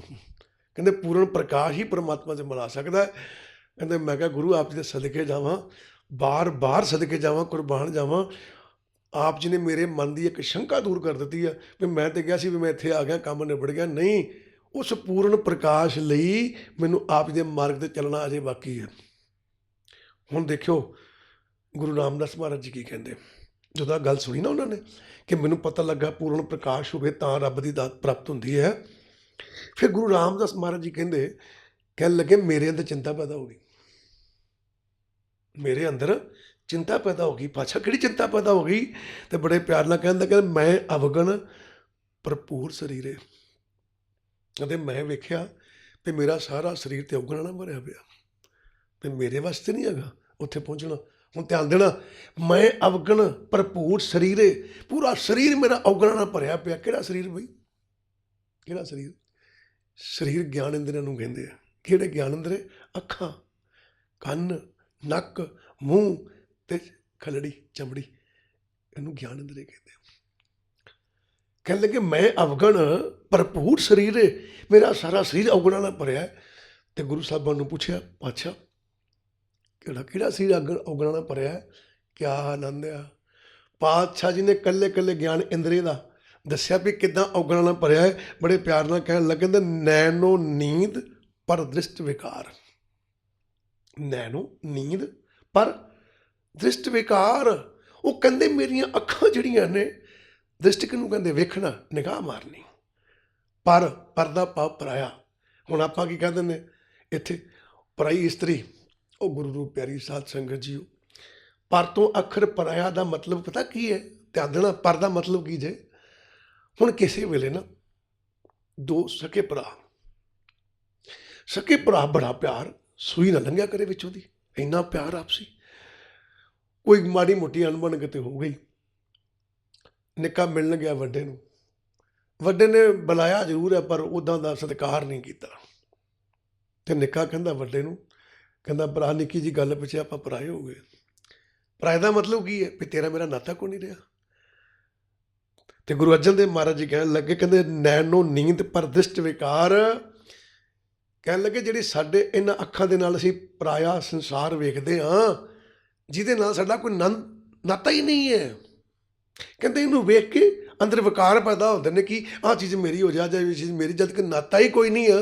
ਕਹਿੰਦੇ ਇਹਨਾਂ ਨੂੰ ਵੇਖ ਕੇ ਜਿਹੜੇ ਅੰਦਰ ਵਿਚਾਰ ਪੈਦਾ ਹੁੰਦੇ ਸਾਰੇ ਵਿਕਾਰ ਹੀ ਵਿਕਾਰ ਆ। ਜੇ ਮੇਰਾ ਸਰੀਰ ਔਗਣਾਂ ਨਾਲ ਭਰਿਆ। ਫਿਰ ਕੀ ਕਹਿਣ ਲੱਗੇ? ਕਹਿੰਦੇ ਸਰਵਣ ਸੋਏ ਸੁਣ ਨਿੰਦ ਵਿਚਾਰ। ਸਰਵਣ ਸੋਏ, ਮੇਰੇ ਕੰਨ ਸੁੱਤੇ ਪਏ ਨੇ। ਦੇਖੋ ਜਾਗਰੂਕਤੀ ਕਿੱਥੋਂ ਆ ਜੂ? ਕਹਿੰਦੇ ਮੇਰੇ ਕੰਨ ਸੁੱਤੇ ਪਏ ਨੇ।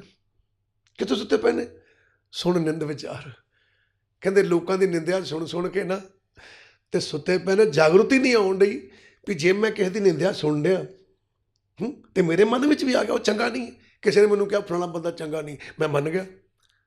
ਕਹਿੰਦਾ ਮੈਂ ਇਹਦੀ ਗੱਲ ਮੰਨ ਲਈ ਵੀ ਉਸ ਬੰਦਾ ਚੰਗਾ ਨਹੀਂ ਹੈ, ਤੇ ਮੈਂ ਗੁਰੂ ਦੀ ਗੱਲ ਨਹੀਂ ਮੰਨੀ ਵੀ ਬੁਰਾ ਭਲਾ ਕੋ ਕਿਸਨੋਂ ਕਹੀਏ ਸਗਲੇ ਜੀ ਤੁਮਾਰੇ। ਇਹਦਾ ਮਤਲਬ ਮੇਰੇ ਕੰਨ ਵੀ ਸੁੱਤੇ, ਮੇਰੀਆਂ ਅੱਖਾਂ ਵੀ ਸੁੱਤੀਆਂ। ਆ ਜੇ ਉਗਣ। ਫਿਰ ਕੀ ਕਹਿਣ ਲੱਗੇ? ਕਹਿੰਦੇ ਰਸਨਾ ਸੋਈ ਲੋਭ ਮਿੱਠੇ ਸਾਧ। ਕਹਿੰਦੇ ਮੇਰੀ ਜਿਹੜੀ ਜ਼ੁਬਾਨ ਹੈ ਇਹ ਵੀ ਸੁੱਤੀ ਹੈ। ਪੁੱਛਿਆ ਕਿਵੇਂ ਸੁੱਤੀ ਹੈ? ਕਹਿੰਦੇ ਲੋਭ ਮਿੱਠੇ ਸਾਧ। ਲੋਭ ਦਾ ਭਾਵ ਲਾਲਚੀ ਹੋਰ ਮਿਲ ਜਾਵੇ, ਮਿੱਠੇ ਦਾ ਭਾਵ ਕਹਿੰਦੇ ਜਿਹੜਾ ਨੂੰ ਚੰਗਾ ਲੱਗਦਾ ਨਾ ਜ਼ੁਬਾਨ ਨੂੰ, ਉਹ ਤੇ ਕਹਿੰਦੀ ਮੈਨੂੰ ਹੋਰ ਮਿਲ ਜਾਏ। ਕਮਲੀ ਸੁੱਤੀ ਆ ਵੀ ਜੇ ਕੋਈ ਚੀਜ਼ ਸਵਾਦ ਨਹੀਂ ਲੱਗਦੀ ਉਹ ਵੀ ਰੱਬ ਦੀ ਬਣਾਈ ਆ। ਜੇ ਕੋਈ ਚੀਜ਼ ਕੌੜੀ ਲੱਗਦੀ ਆ ਨਾ ਉਹ ਵੀ ਰੱਬ ਦੀ ਬਣਾਈ ਆ। ਪਰ ਇਹ ਲਾਲਚੀ ਮਿੱਠੇ ਸਵਾਦਾਂ ਨੂੰ ਸਵਾਦ ਕਹਿੰਦੀ ਹੈ। ਜੇ ਕਿਤੇ ਇਹਨੂੰ ਕੋਈ ਕੌੜੀ ਚੀਜ਼ ਖਾ ਜਾਏ ਤੇ ਉਹਦੀ ਨਿੰਦਿਆ ਕਰਨ ਲੱਗ ਪੈਂਦੀ। ਫਿਰ ਕੀ ਕਹਿੰਦੇ ਮਨ ਸੋਇਆ ਮਾਇਆ ਬਿਸਮਾਦ। ਕਹਿੰਦੇ ਮੇਰਾ ਜਿਹੜਾ ਮਨ ਆ ਨਾ ਇਹ ਵੀ ਸੁੱਤਾ। ਕੀ ਸੁੱਤਾ? ਬਿਸਮਾਦ। ਕਹਿੰਦੇ ਅਚਰਜ ਤਮਾਸ਼ੇ ਵੇਖਣੇ। ਕਹਿੰਦੇ ਸੰਸਾਰ ਤੇ ਅਨੋਖੇ ਤਮਾਸ਼ੇ ਵੇਖ ਕੇ ਉਹਦੇ 'ਚ ਰੁੱਝਿਆ ਹੈ, ਸੁੱਤਾ ਹੈ। ਤੇ ਗੁਰੂ ਸਾਹਿਬਾਨ ਕਹਿਣ ਲੱਗੇ ਇਸ ਗ੍ਰਹਿ ਮੈਂ ਕੋਈ ਜਾਗਤ ਰਹੇ, ਸਾਬਤ ਵਸਤ ਉਹ ਆਪਣੀ ਲਹੇ। ਕਹਿੰਦਾ ਇਸ ਗ੍ਰਹਿ ਮੇ, ਇਸ ਮਨ ਵਿੱਚ ਜੇ ਕਿਸੇ ਦੀ ਜਾਗਰੂਕਤੀ ਆ ਜਾਏ, ਜਾਗ ਜਾਏ, ਕੋਈ ਗੁਰੂ ਗ੍ਰੰਥ ਸਾਹਿਬ ਦੇ ਲੜ ਲੱਗ ਕੇ ਸਮਝ ਲੱਗ ਜਾਏ, ਜਾਗਣ ਦਾ ਮਤਲਬ ਸਮਝ ਲੱਗ ਜਾਏ, ਹੋਸ਼ ਆ ਜਾਵੇ, ਕਿਸੇ ਚੀਜ਼ ਦਾ ਪਤਾ ਲੱਗ ਜਾਏ, ਉਹਨੂੰ ਜਾਗਣਾ ਕਹਿੰਦੇ ਹੈ ਨਾ। ਹੁਣ ਰਾਜਾ ਜਦੋਂ ਜਾਗਿਆ ਉਹਨੇ ਵੇਖਿਆ ਮੈਂ ਤਾਂ ਰਾਜਾ ਹੀ ਹਾਂ, ਮੈਂ ਤਾਂ ਤਖਤ 'ਤੇ ਪਿਆ, ਤੂੰ ਖੁਸ਼ ਹੋ ਗਿਆ। ਕਹਿੰਦਾ ਜਿੱਦਾਂ ਸਾਨੂੰ ਜਾਗਰੂਕਤੀ ਆ ਜਾਵੇ, ਸਾਨੂੰ ਪਤਾ ਲੱਗ ਜਾਏ ਅਸੀਂ ਕੌਣ ਆ, ਕਿਹੜੇ ਕੰਮ ਆਏ ਆ, ਤੇ ਸਾਬਤ ਵਸਤੂ ਆਪਣੀ ਲਵੇ। ਸਾਬਤ ਵਸਤ ਕੀ ਹੈ? ਪੂਰਨ ਵਸਤ, ਸਾਬਤ ਸੂਰਤ ਉਹ ਬ੍ਰਹਮ ਗਿਆਨ ਹੈ। ਉਹਦੇ ਵਿੱਚ ਕੋਈ ਵਾਧਾ ਘਾਟਾ ਨਹੀਂ ਜੇ ਹੁੰਦਾ, ਠੀਕ ਹੈ। ਕਹਿੰਦੇ ਫਿਰ ਉਹ ਆਪਣੀ ਦਾਤ ਲੈ ਲੂਗਾ। ਤਾਂ ਗੁਰੂ ਸਾਹਿਬ ਨੇ ਮੈਂ ਅਵਗਣ ਭਰਪੂਰ ਸਰੀਰੇ ਹਉ ਕਿਉਂ ਕਰ ਮਿਲਾ ਆਪਣੇ ਪੀਤਮ ਪੂਰੇ। ਕਹਿੰਦੇ ਮੇਰੇ ਤਾਂ ਔਗਣ ਹੀ ਬੜੇ ਆ, ਮੇਰੇ ਗਿਆਨ ਦੇ ਅੰਦਰ ਔਗਣ ਹੀ ਬੜੇ ਆ। ਤੇ ਗੁਰੂ ਰਾਮਦਾਸ ਮਹਾਰਾਜ ਜੀ ਕਹਿੰਦੇ ਮੈਂ ਤਾਂ ਹਿੱਲ ਗਿਆ ਸੁਣ ਕੇ ਵੀ ਪਰਮਾਤਮਾ ਦੀ ਤੇ ਮੇਰੀ ਆਤਮਾ ਦੀ ਸੇਜ ਇੱਕ ਆ, ਪਰ ਮੈਂ ਆਪਣੇ ਦੇ ਝਾਤੀ ਮਾਰੀ ਵੀ ਔਗਣ ਬੜੇ ਨੇ। ਫਿਰ ਮੇਰੇ ਮਨ 'ਚ ਆਇਆ, ਹਉ ਕਿਉਂ ਕਰ ਮਿਲਾਂ ਆਪਣੇ ਪ੍ਰੀਤਮ ਪੂਰੇ, ਮੈਂ ਉਸ ਪੂਰੇ ਪਰਮਾਤਮਾ ਨੂੰ ਕਿਵੇਂ ਮਿਲ ਸਕਦਾ, ਮੈਂ ਤੇ ਨਹੀਂ ਮਿਲ ਸਕਦਾ। ਕਹਿੰਦੇ ਫਿਰ ਮੇਰੇ ਮਨ 'ਚ ਵਿਚਾਰ ਪੈਦਾ ਹੋਈ, ਜਿਨ ਗੁਣਵੰਤੀ ਮੇਰਾ ਪ੍ਰੀਤਮ ਪਾਇਆ। ਕਹਿੰਦਾ ਜਿਨ੍ਹਾਂ ਗੁਣਵਾਨਾਂ ਨੇ, ਜਿਨ੍ਹਾਂ ਅੰਦਰ ਹੀ ਗੁਣ ਪੈਦਾ ਹੋ ਚੁੱਕੇ ਆ, ਕੀ ਉਸ ਪਰਮਾਤਮਾ ਨੂੰ ਤੇ ਆਪਣੀ ਆਤਮਾ ਨੂੰ ਇੱਕ ਸੇਜ ਤੇ ਵੇਖਣ ਯੋਗ ਹੋ ਚੁੱਕੇ ਨੇ। ਜਿਨ ਗੁਣਵੰਤੀ ਮੇਰਾ ਪ੍ਰੀਤਮ ਪਾਇਆ। ਕਹਿੰਦੇ ਜਿਨ੍ਹਾਂ ਰੱਬ ਦੇ ਪਿਆਰਿਆਂ ਨੇ ਉਸ ਪਰਮਾਤਮਾ ਦੀ ਪ੍ਰਾਪਤੀ ਕਰ ਲਈ ਹੈ, ਉਸ ਪਰਮਾਤਮਾ ਤੱਕ ਪਹੁੰਚ ਕਰ ਲਈ ਹੈ। ਤੇ ਗੁਰੂ ਸਾਹਿਬਾਨ ਕਹਿਣ ਲੱਗੇ, ਗੁਰੂ ਸਾਹਿਬਾਨ ਕਹਿੰਦੇ ਸੇ ਮੈਂ ਗੁਣ ਨਾਹੀਂ, ਹਉ ਕਿਉਂ ਮਿਲਾਂ ਮੇਰੀ ਮਾਇਆ। ਕੀ ਕਹਿੰਦੇ? ਸੇ ਮੈਂ ਗੁਣ ਨਾਹੀਂ। ਕਹਿੰਦੇ ਉਹ ਗੁਣ ਮੇਰੇ ਅੰਦਰ ਨਹੀਂ ਹੈ। ਇਹਦਾ ਮਤਲਬ ਗੁਰੂ ਸਾਹਿਬਾਨ ਦੱਸਦੇ ਪਏ ਨੇ ਵੀ ਘਬਰਾਉਣ ਵਾਲੀ ਗੱਲ ਨਹੀਂ ਹੈ। ਇਹ ਬਿਰਤੀ ਬਣਦੀ ਆ ਮਨ ਦੀ, ਕੀ ਵੀ ਜਿਹੜੇ ਗੁਣ ਉਹਨਾਂ ਅੰਦਰ ਹੁੰਦੇ ਆ ਨਾ, ਕਿਹਨਾਂ ਅੰਦਰ? ਰੱਬ ਦੇ ਪਿਆਰਿਆਂ ਦੇ, ਜਿਹੜੇ ਰੱਬ 'ਚ ਮਿਲੇ ਆ, ਸਾਧੂ ਸੰਤ ਮਹਾਂਪੁਰਖ, ਗੁਰੂ ਘਰ ਦੇ ਪ੍ਰੇਮੀ ਭਗਤ ਗੁਰੂ, ਜਿਹੜੇ ਇਹਨਾਂ ਅੰਦਰ ਗੁਣ ਹੁੰਦੇ ਆ ਨਾ, ਉਹ ਜ਼ਰੂਰੀ ਨਹੀਂ ਹੈ ਸਾਰਿਆਂ ਅੰਦਰ ਗੁਣ ਹੋਣ, ਪਰ ਘਬਰਾਉਣ ਵਾਲੀ ਗੱਲ ਨਹੀਂ ਹੈ। ਘਬਰਾਉਣ ਵਾਲੀ ਗੱਲ ਨਹੀਂ ਹੈ। ਆਪਾਂ ਜੇ ਗੁਣ ਨਹੀਂ ਹੈ ਤਾਂ ਆਪਾਂ ਇਹਨਾਂ ਦੇ ਮਗਰ ਪਵਾਂਗੇ। ਕਿਵੇਂ ਪਵਾਂਗੇ? ਗੁਰੂ ਸਾਹਿਬਾਨ ਸਾਨੂੰ ਸਮਝਾਉਣ ਲੱਗੇ, ਕਹਿੰਦੇ ਭਾਈ ਐਸੀ ਗੱਲ ਕਰ ਜਾਂ ਕੈਸੀ ਗੱਲ ਕਰ। ਗੁਰੂ ਸਾਹਿਬਾਨ ਕਹਿਣ ਲੱਗੇ, ਹਉ ਬਲਿਹਾਰੀ ਸਤਿਗੁਰ ਆਪਣੇ, ਜਿਨ ਗੁਪਤ ਨਾਮ ਪ੍ਰਗਾਜਾ। ਗੁਰੂ ਸਾਹਿਬਾਨ ਕਹਿੰਦੇ ਮੈਂ ਆਪਣੇ ਗੁਰੂ ਦੇ ਸਦਕੇ ਜਾਣਾ, ਆਪਣੇ ਗੁਰੂ ਦੇ ਸਦਕੇ ਜਾਣਾ। ਜਦੋਂ ਮੈਂ ਗੁਰੂ ਦੇ ਲੜ ਲੱਗਾ, ਮੇਰੇ ਅੰਦਰ ਕੋਈ ਗੁਣ ਨਹੀਂ ਸੀ, ਮੇਰੇ ਅੰਦਰ ਕੋਈ ਵੀ ਗੁਣ ਨਹੀਂ ਸੀ, ਮੇਰੀ ਹਾਲਤ ਖਸਤਾ ਸੀ। ਇਹ ਵੀ ਗੁਰੂ ਰਾਮਦਾਸ ਮਹਾਰਾਜ ਨੇ ਪੰਕਤੀ ਲਿਖੀ ਆ 697 ਅੰਗ ਦੇ ਉੱਤੇ। ਕੀ ਲਿਖਦੇ ਆ?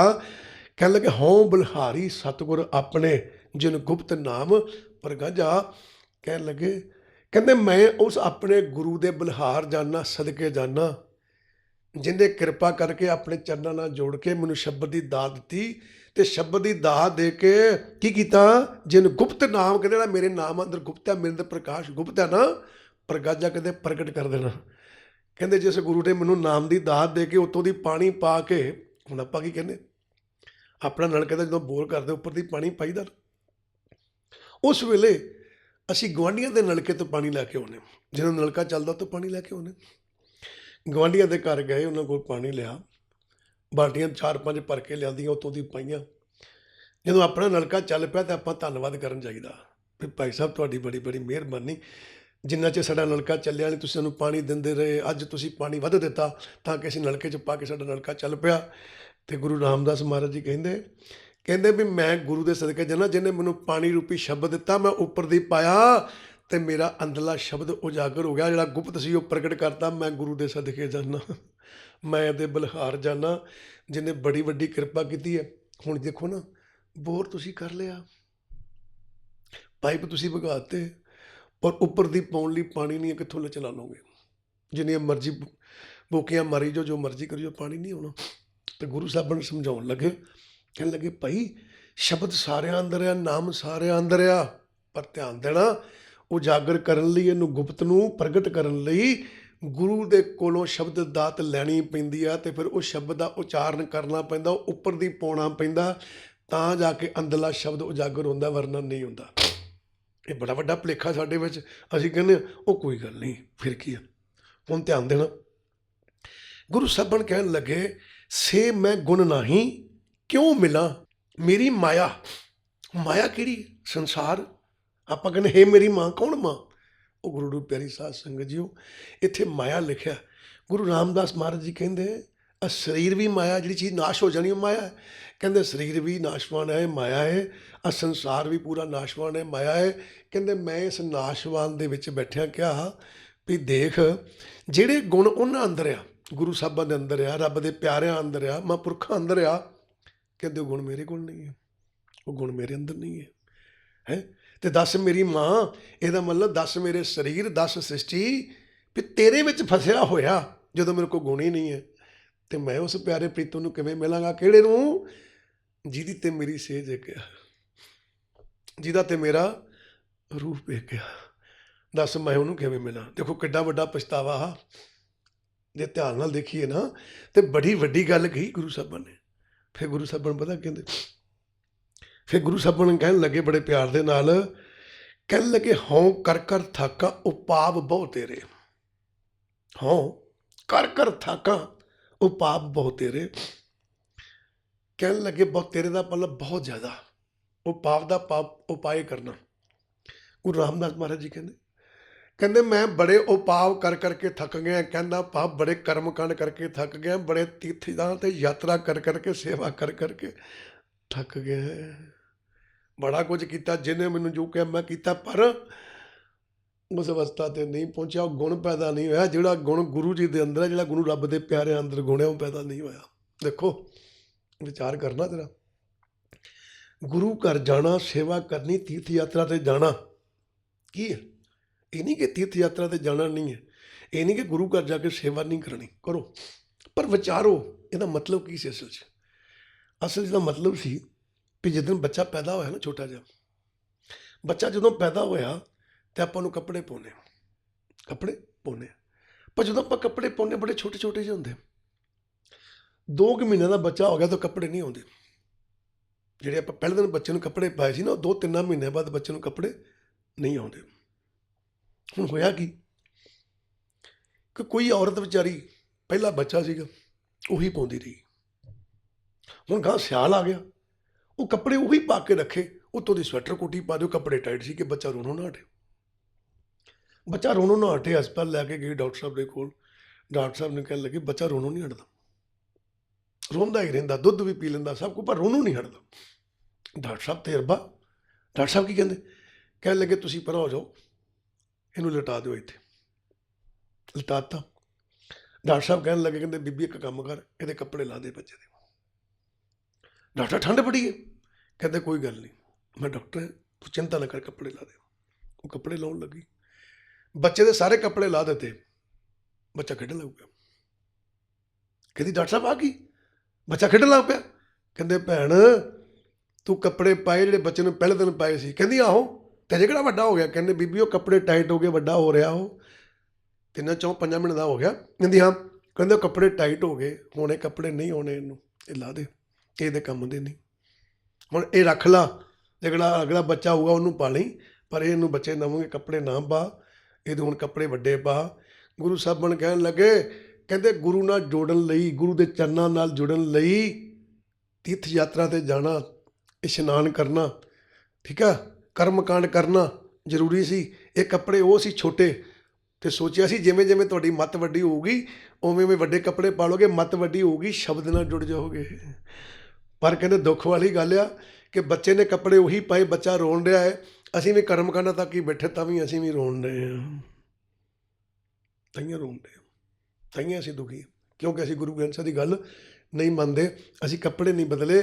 ਕਹਿੰਦਾ ਭਾਵ ਕਰਮ ਕਾਂਡ ਕਰਦਿਆਂ ਅਸੀਂ ਸ਼ਬਦ ਨਾਲ ਜੁੜਨਾ ਸੀ, ਗੁਰੂ ਗ੍ਰੰਥ ਸਾਹਿਬ ਦੇ ਮਾਰਗ 'ਤੇ ਚੱਲਣਾ ਸੀ, ਪਰ ਅਸੀਂ ਅਜੇ ਨਹੀਂ ਚੱਲੇ, ਅਸੀਂ ਗੁਰੂ ਗ੍ਰੰਥ ਸਾਹਿਬ ਦਾ ਕਹਿਣਾ ਨਹੀਂ ਮੰਨਦੇ ਪਏ। ਅਤੇ ਗੁਰੂ ਗ੍ਰੰਥ ਸਾਹਿਬ ਜੀ ਗੱਲ ਹੀ ਇੱਕ ਕਹਿੰਦੇ, ਉਹ ਕਹਿੰਦੇ ਜਿੰਨੀ ਨਾਮ ਧਿਆਇਆ ਗਏ ਮਸਕਤ ਕੱਲ੍ਹ, ਗੱਲ ਨਾਮ ਦੀ ਕਰਨ ਦੇ। ਅਤੇ ਇੱਥੇ ਫਿਰ ਗੁਰੂ ਰਾਮਦਾਸ ਮਹਾਰਾਜ ਜੀ ਕਹਿਣ ਲੱਗੇ, ਕਹਿੰਦੇ ਹਉ ਕਰ ਕਰ ਥਾਕਾਂ ਉਪਾਵ ਬਹੁ ਤੇਰੇ।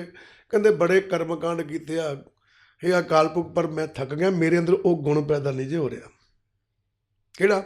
ਜਿਹੜਾ ਗੁਰੂ ਜੀ ਦੇ ਅੰਦਰ ਆ, ਜਿਹੜਾ ਮਹਾਂਪੁਰਖਾਂ ਦੇ ਅੰਦਰ ਆ, ਉਹ ਗੁਣ ਮੇਰੇ ਅੰਦਰ ਪੈਦਾ ਨਹੀਂ ਹੋ ਰਿਹਾ। ਮੇਰੇ 'ਤੇ ਕਿਰਪਾ ਕਰੋ, ਮੈਂ ਬੜਾ ਪਰੇਸ਼ਾਨ ਹਾਂ। ਫਿਰ ਗੁਰੂ ਰਾਮਦਾਸ ਮਹਾਰਾਜ ਜੀ ਕਹਿੰਦੇ ਕਿ ਜਦੋਂ ਮੈਨੂੰ ਸਾਰੀ ਸੋਝੀ ਆ ਗਈ ਵੀ ਇਹ ਕਰਮ ਕਾਂਡ ਕਰਕੇ ਗੱਲ ਨਹੀਂ ਬਣਨੀ, ਇਹ ਕਰਮ ਕਾਂਡ ਕਰਕੇ ਗੱਲ ਨਹੀਂ ਬਣਨੀ, ਅਤੇ ਪਾਤਸ਼ਾਹ ਫਿਰ ਆਪ ਜੀ ਨੇ ਕੀ ਕੀਤਾ, ਕਹਿੰਦੇ ਨਾਨਕ ਗਰੀਬ ਰਾਖੋ ਹਰ ਮੇਰੇ, ਨਾਨਕ ਗਰੀਬ ਰਾਖੋ ਹਰ ਮੇਰੇ। ਕਹਿਣ ਲੱਗੇ ਫਿਰ ਮੈਂ ਆਪਣੀ ਮਨ ਬਿਰਤੀ ਐਸੀ ਬਣਾ ਲਈ, ਮੈਂ ਆਪਣੇ ਅੰਦਰ ਗਰੀਬੀ ਸੁਭਾਅ ਪੈਦਾ ਕਰ ਲਿਆ, ਗਰੀਬੀ ਸੁਭਾਅ ਪੈਦਾ ਕਰ ਲਿਆ।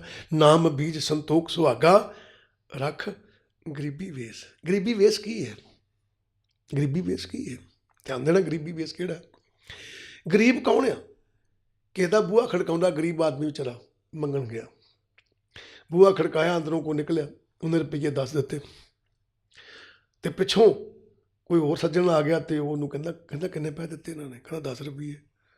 ਕਹਿੰਦਾ ਬੂਹਾ ਖੜਕਾ ਦੁਬਾਰਾ, ਕਹਿੰਦਾ ਕਾਹਦੇ ਲਈ? 10 ਰੁਪਏ ਦੇ ਦਿੱਤਾ ਗਿਆ। ਉਹ ਕਹਿੰਦਾ ਇੰਨੇ ਅਮੀਰ ਲੋਕ ਨੇ, ਇਹਨਾਂ ਕੋਲ ਪੈਸੇ ਦੀ ਕਮੀ ਕੋਈ ਨਹੀਂ। ਤੋ ਗਰੀਬ ਆਦਮੀ ਕਹਿੰਦਾ ਭਾਈ ਇਹ ਜਿੱਡੇ ਮਰਜ਼ੀ ਅਮੀਰ ਹੋਣ ਪਰ ਮੇਰੀ ਗਰੀਬੀ ਹੈ, ਮੈਂ ਹੱਥ ਅੱਡਿਆ ਹੈ, ਜੋ ਦੇ ਦੇਣ ਮੇਰਾ ਸਵੀਕਾਰ ਕਰਨਾ ਹੀ ਗਰੀਬੀ ਹੈ। ਗਰੀਬੀ ਕਹਿੰਦੇ ਇਸੇ ਨੂੰ ਆ, ਜੋ ਮਿਲ ਜਾ ਸਵੀਕਾਰ ਕਰ ਲੈਣਾ। ਪਰ ਗੁਰੂ ਰੂਪ ਪਿਆਰੀ ਸਾਧ ਸੰਗਤ ਜੀਓ, ਸਾਡਾ ਗਰੀਬੀ ਸੁਭਾਅ ਤੇ ਬਣਿਆ ਨਹੀਂ ਹੈ। ਮਾੜਾ ਦੁੱਖ ਆ ਜਾਏ ਤਾਂ ਅਸੀਂ ਭੱਜਣ ਲੱਗ ਪੈਂਦੇ ਹਾਂ। ਉਹ ਭਾਈ ਕਦੀ ਅਸੀਂ ਵੀ ਕਿਹਾ ਜੋ ਤਿਸ ਭਾਵੇ ਨਾਨਕਾ, ਸਹੀ ਗੱਲ ਚੰਗੀ, ਦੁੱਖ ਦੇਣ ਵਾਲਾ ਵੀ ਤੂੰ, ਦੁੱਖ ਚੋਂ ਬਚਾਉਣ ਵਾਲਾ ਵੀ ਤੂੰ ਹੀ ਹੈ। ਤੇ ਅਸੀਂ ਰੌਲਾ ਪਾਉਣ ਲੱਗ ਪੈਂਦੇ ਹੈ। ਤੇ ਗੁਰੂ ਰਾਮਦਾਸ ਮਹਾਰਾਜ ਜੀ ਕਹਿਣ ਲੱਗੇ, ਗੁਰੂ ਕਿਰਪਾ ਕਰੋ, ਨਾਨਕ ਗਰੀਬ ਰਾਖੋ ਹਰ ਮੇਰੇ। ਕਹਿੰਦੇ ਹੇ ਅਕਾਲ ਪੁਰਖ ਪਰਮਾਤਮਾ ਕਿਰਪਾ ਕਰੋ, ਮੇਰੇ ਅੰਦਰ ਹੁਣ ਗਰੀਬੀ ਪੈਦਾ ਹੋ ਗਈ ਹੈ। ਮੇਰੇ ਅੰਦਰ ਕੋਈ ਸੰਸਾਰੀ ਮੰਗ ਨਹੀਂ ਰਹੀ, ਗਰੀਬੀ ਪੈਦਾ ਹੋ ਗਈ ਹੈ। ਕਿਹੜੀ ਗਰੀਬੀ ਪੈਦਾ ਹੋ ਗਈ ਕਿ ਜਿੱਥੇ ਤੁਸੀਂ ਰੱਖੋਗੇ ਮੈਂ ਰਹਿਣ ਨੂੰ ਤਿਆਰ ਹਾਂ। ਹੁਣ ਕਿਰਪਾ ਕਰੋ ਵੀ ਇਸ ਗਰੀਬ ਨੂੰ ਆਪਣੇ ਚਰਨਾਂ 'ਚ ਜਗ੍ਹਾ ਦੇ ਦਿਓ, ਇਸ ਗਰੀਬ ਨੂੰ ਆਪਣੇ ਚਰਨਾਂ 'ਚ ਜਗ੍ਹਾ ਦੇ ਦਿਓ। ਕਹਿੰਦਾ ਭਾਵ ਕਿ ਮੇਰੀ ਮਨ ਬਿਰਤੀ ਐਸੀ ਬਣ ਗਈ ਹੈ ਗਰੀਬ ਵਾਲੀ, ਹੁਣ ਮੈਨੂੰ ਆਪਣੇ ਚਰਨਾਂ 'ਚ ਨਿਵਾਸ ਦੇ ਦਿਓ, ਮੈਨੂੰ ਆਪਣੇ ਕੋਲ ਬਿਠਾ ਲਓ। ਮੇਰੀ ਭਟਕਦੀ ਹੋਈ ਆਤਮਿਕ ਬਿਰਤੀ ਨੂੰ, ਜਿਹੜੀ ਰੁਕਦੀ ਨਹੀਂ ਕਿਤੇ, ਕਹਿੰਦੇ ਉਹਨੂੰ ਟਿਕਾ ਲਓ ਆਪਣੇ ਚਰਨਾਂ ਦੇ ਵਿੱਚ, ਔਰ ਮੇਰੀ ਝੋਲੀ 'ਚ ਦਾਤ ਪਾ ਦਿਓ। ਕਿਹੜੀ ਦਾਤ ਪਾ ਦਿਓ? ਨਾਮ ਬੀਜ, ਮੈਨੂੰ ਨਾਮ ਦਾ ਬੀਜ ਦੇ ਦਿਓ। ਔਰ ਇਸ ਬੀਜ ਨੂੰ ਬੀਜਣ ਲਈ ਆ ਜਿਹੜਾ ਤੁਸੀਂ ਉਪਦੇਸ਼ ਦੇ ਰਹੇ ਹੋ, ਜਿਹੜਾ ਇਹ ਉਪਦੇਸ਼ ਹੈ, ਇਹ ਗੁਣ ਜਿਹੜੇ ਨੇ ਮੇਰੇ ਅੰਦਰ ਪੈਦਾ ਹੋ ਜਾਣ। ਕਿਉਂਕਿ ਬੀਜ ਕਦੀ ਵੀ ਬਿਨਾਂ ਜੁਗਤੀ ਤੋਂ ਨਹੀਂ ਬੀਜਿਆ ਜਾਂਦਾ। ਪਹਿਲਾਂ ਹਲ ਵਾਹੁਣਾ ਪੈਂਦਾ, ਫਿਰ ਬੀਜ ਖਿਲਾਰਨਾ ਪੈਂਦਾ, ਉੱਪਰ ਸੁਹਾਗਾ ਮਾਰਨਾ ਪੈਂਦਾ। ਇਸੇ ਤਰ੍ਹਾਂ ਹੀ ਪਹਿਲਾਂ ਗੁਰਬਾਣੀ ਪੜ੍ਹਨੀ ਪੈਂਦੀ ਹੈ। ਪਹਿਲਾਂ ਆਪਾਂ ਗੁਰਬਾਣੀ ਪੜ੍ਹਦੇ ਹਾਂ, ਸਾਡੀ ਆਤਮਿਕ ਪੈਲੀ ਜਿਹੜੀ ਵਗ ਜਾਂਦੀ ਹੈ, ਫਿਰ ਨਾਮ ਦਾ ਬੀਜ ਪਾਉਂਦੇ ਹਾਂ, ਫਿਰ ਸੰਤੋਖ ਦਾ ਸੁਹਾਗਾ ਮਾਰ ਦਿੰਦੇ ਹਾਂ। ਕਿਹੜਾ ਵੀ ਜੋ ਹੋ ਰਿਹਾ ਜਦੋਂ ਇਹਨੇ ਪੁੰਗਰਨਾ ਨੇ ਉਦੋਂ ਹੀ ਪੁੰਗਰਨਾ, ਇਹ ਨਹੀਂ ਰੋਜ਼ ਦਿਹਾੜੀ ਆਪਾਂ ਕਹਿੰਦੇ ਰਹੀਏ ਇਹ ਕਦੋਂ ਪੁੰਗਰੂਗਾ, ਇਹ ਕਦੋਂ ਫੁੱਟੂਗਾ, ਹੈ ਕਦੋਂ ਗੱਲ ਬਣੂਗੀ। ਜੇ ਤੁਸੀਂ ਇਸ ਬਿਰਤੀ 'ਚ ਰਹੋਗੇ, ਇਹਦਾ ਮਤਲਬ ਤੁਹਾਡੇ ਅੰਦਰ ਅਜੇ ਸੁਹਾਗਾ ਨਹੀਂ ਮਾਰਿਆ। ਬੀ ਖਿਲਾਰ ਦਿਓ, ਸੁਹਾਗਾ ਨਹੀਂ ਮਾਰੋਗੇ ਤਾਂ ਵੀ ਨਹੀਂ ਉੱਗਣਾ, ਕਿਉਂਕਿ ਸੁਹਾਗਾ ਮਾਰਨ ਨਾਲ ਮਿੱਟੀ ਉੱਤੇ ਪੈਂਦੀ ਆ। ਇਹਦਾ ਮਤਲਬ ਜੇ ਸੰਤੋਖ ਨਹੀਂ ਹੈ ਨਾ, ਉਹਨਾਂ ਚਿਰ ਉੱਗਣਾ ਨਹੀਂ ਇਹਨੇ। ਨਾਮ ਬੀਜ ਸੰਤੋਖ ਸੁਹਾਗਾ ਰੱਖ, ਗਰੀਬੀ ਵੇਸ। ਕਹਿੰਦੇ ਆਪਣੇ ਅੰਦਰ ਗਰੀਬੀ ਵੇਸ ਰੱਖਣਾ, ਆਪਣੀ ਮਨ ਬਿਰਤੀ ਇੱਦਾਂ ਦੀ ਬਣਾ ਕੇ ਰੱਖਣੀ ਹੈ। ਸੋ ਗੁਰੂ ਪਿਆਰਿਓ, ਗੁਰੂ ਸਾਹਿਬਾਨ ਸਾਨੂੰ ਸਮਝਾਉਂਦੇ ਪਏ ਨੇ, ਕਹਿਣ ਲੱਗੇ ਭਾਈ ਆਪਣੀ ਮਨ ਬਿਰਤੀ ਐਸੀ ਬਣਾ, ਆਪਣੇ ਅੰਦਰ ਦੀ ਅਵਸਥਾ ਐਸੀ ਬਣਾ। ਕੈਸੀ ਬਣਾ ਆਪਣੇ ਅੰਦਰ ਦੀ ਅਵਸਥਾ? ਕਿ ਤੂੰ ਜਦੋਂ ਗੁਰੂ ਚਰਨਾਂ ਦੇ ਨਾਲ ਜੁੜ ਗਿਆ, ਆਪਣੇ ਮਨ ਦੀ ਸ਼ਕਤੀ ਨੂੰ ਅਗਰ ਉਜਾਗਰ ਕਰਨਾ, ਤੇਰੇ ਅੰਦਰ ਸ਼ਕਤੀ ਹੈ, ਤਾਕਤ ਹੈ ਤੇਰੇ ਅੰਦਰ, ਆਪਣੇ ਅੰਦਰਲੇ ਨਾਮ ਨੂੰ ਉਜਾਗਰ ਕਰਨਾ ਹੈ, ਠੀਕ ਆ ਬਈ, ਤੇ ਤੇਰੀ ਬਿਰਤੀ ਬਣਾਉਣੀ ਪੈਣੀ ਹੈ। ਕੈਸੀ? ਕਿ ਅੰਮ੍ਰਿਤ ਨਾਮ ਪਇਓ, ਠੀਕ ਹੈ ਨਹੀਂ, ਤੇਰੇ ਅੰਦਰ ਪਿਆ ਆ, ਇਹ ਟਿਕਿਆ ਆ, ਠੀਕ ਹੈ ਨਹੀਂ। ਪਰ ਇਹਨੂੰ ਉਜਾਗਰ ਕਰਨ ਲਈ ਤੈਨੂੰ ਗੁਰੂ ਦੇ ਕੋਲੋਂ ਨਾਮ ਦੀ ਦਾਤ ਲੈ ਕੇ, ਠੀਕ ਹੈ, ਜਦੋਂ ਅੰਦਰਲਾ ਪਾਣੀ ਹੇਠਲੇ ਪਾਣੀ ਨਾਲ ਦੋਨੋਂ ਟੱਚ ਕਰਨਗੇ ਨਾ, ਬਾਹਰੋਂ ਪਾਇਆ ਪਾਣੀ, ਸ਼ਬਦ ਗੁਰੂ ਕੋਲ ਲਿਆ, ਨਾਮ ਦੀ ਦਾਤ ਲਈ, ਜਦੋਂ ਅੰਦਰਲੇ ਨਾਮ ਨਾਲ ਜਾ ਕੇ ਜੁੜੂਗੀ, ਫਿਰ ਅੰਦਰਲਾ ਨਾਮ ਜਿਹੜਾ ਹੈ ਉਹ ਪ੍ਰਗਟ ਹੋ ਜਾਏਗਾ, ਉਜਾਗਰ ਹੋ ਜਾਏਗਾ, ਠੀਕ ਹੈ। ਇਸ ਚੀਜ਼ ਨੂੰ ਸਮਝਣ ਲਈ, ਇਸ ਚੀਜ਼ ਨੂੰ ਸਮਝਾਉਣ ਲਈ ਸਾਨੂੰ ਗੁਰੂ ਸਾਹਿਬਾਨ ਗੁਰਬਾਣੀ ਦੇ ਜ਼ਰੀਏ ਉਪਦੇਸ਼ ਦੇ ਕੇ ਸਾਨੂੰ ਇਸ ਮਾਰਗ 'ਤੇ ਚਲਾਉਂਦੇ ਆ, ਸਾਨੂੰ ਸਮਝਾਉਂਦੇ ਆ। ਸੋ ਗੁਰੂ ਪਿਆਰਿਓ, ਤੁਹਾਡਿਆਂ ਚਰਨਾਂ 'ਚ ਬੇਨਤੀ ਹੈ ਵੀ ਗੁਰੂ ਦੇ ਲੜ ਲੱਗੋ, ਗੁਰਬਾਣੀ ਨੂੰ ਪਿਆਰ ਨਾਲ ਪੜ੍ਹੋ, ਫਿਰ ਗੁਰਬਾਣੀ ਦੀ ਵਿਚਾਰ ਕਰੋ, ਅਤੇ ਜੋ ਗੁਰਬਾਣੀ ਕਹਿੰਦੀ ਹੈ ਨਾ, ਆਪਣੀ ਆਤਮਿਕ ਬਿਰਤੀ ਨੂੰ ਉਸ ਲੈਵਲ 'ਤੇ ਲੈ ਕੇ ਜਾਓ ਕਿ ਗੁਰੂ ਗ੍ਰੰਥ ਸਾਹਿਬ ਸਾਨੂੰ ਕਹਿ ਕੀ ਰਿਹਾ, ਠੀਕ ਹੈ। ਜੇ ਆਪਾਂ ਇਸ ਅਵਸਥਾ 'ਚ ਨਹੀਂ ਗਏ, ਫਿਰ ਸਾਡੀ ਗੱਲ ਨਹੀਂ ਬਣਨੀ, ਠੀਕ ਹੈ। ਸੋ ਇਸ ਅਵਸਥਾ 'ਚ ਜਾਣ ਲਈ ਆਪ ਜੀ ਆਰਾਮ ਨਾਲ ਗੁਰਬਾਣੀ ਪੜ੍ਹੋ। ਸੋ ਗੁਰੂ ਪਿਆਰੀ ਸਾਧ ਸੰਗਤ ਜੀ, ਸਮਾਂ ਹੋ ਗਿਆ, ਮਾਲਕ ਚੜ੍ਹਦੀ ਕਲਾ ਕਰੇ। ਔਰ ਇੱਥੇ ਸਮਾਪਤੀ ਕਰਦੇ ਫਤਿਹ ਕੇ ਜਾਈਏ। ਵਾਹਿਗੁਰੂ ਜੀ ਕਾ ਖਾਲਸਾ, ਵਾਹਿਗੁਰੂ ਜੀ ਕੀ ਫਤਿਹ।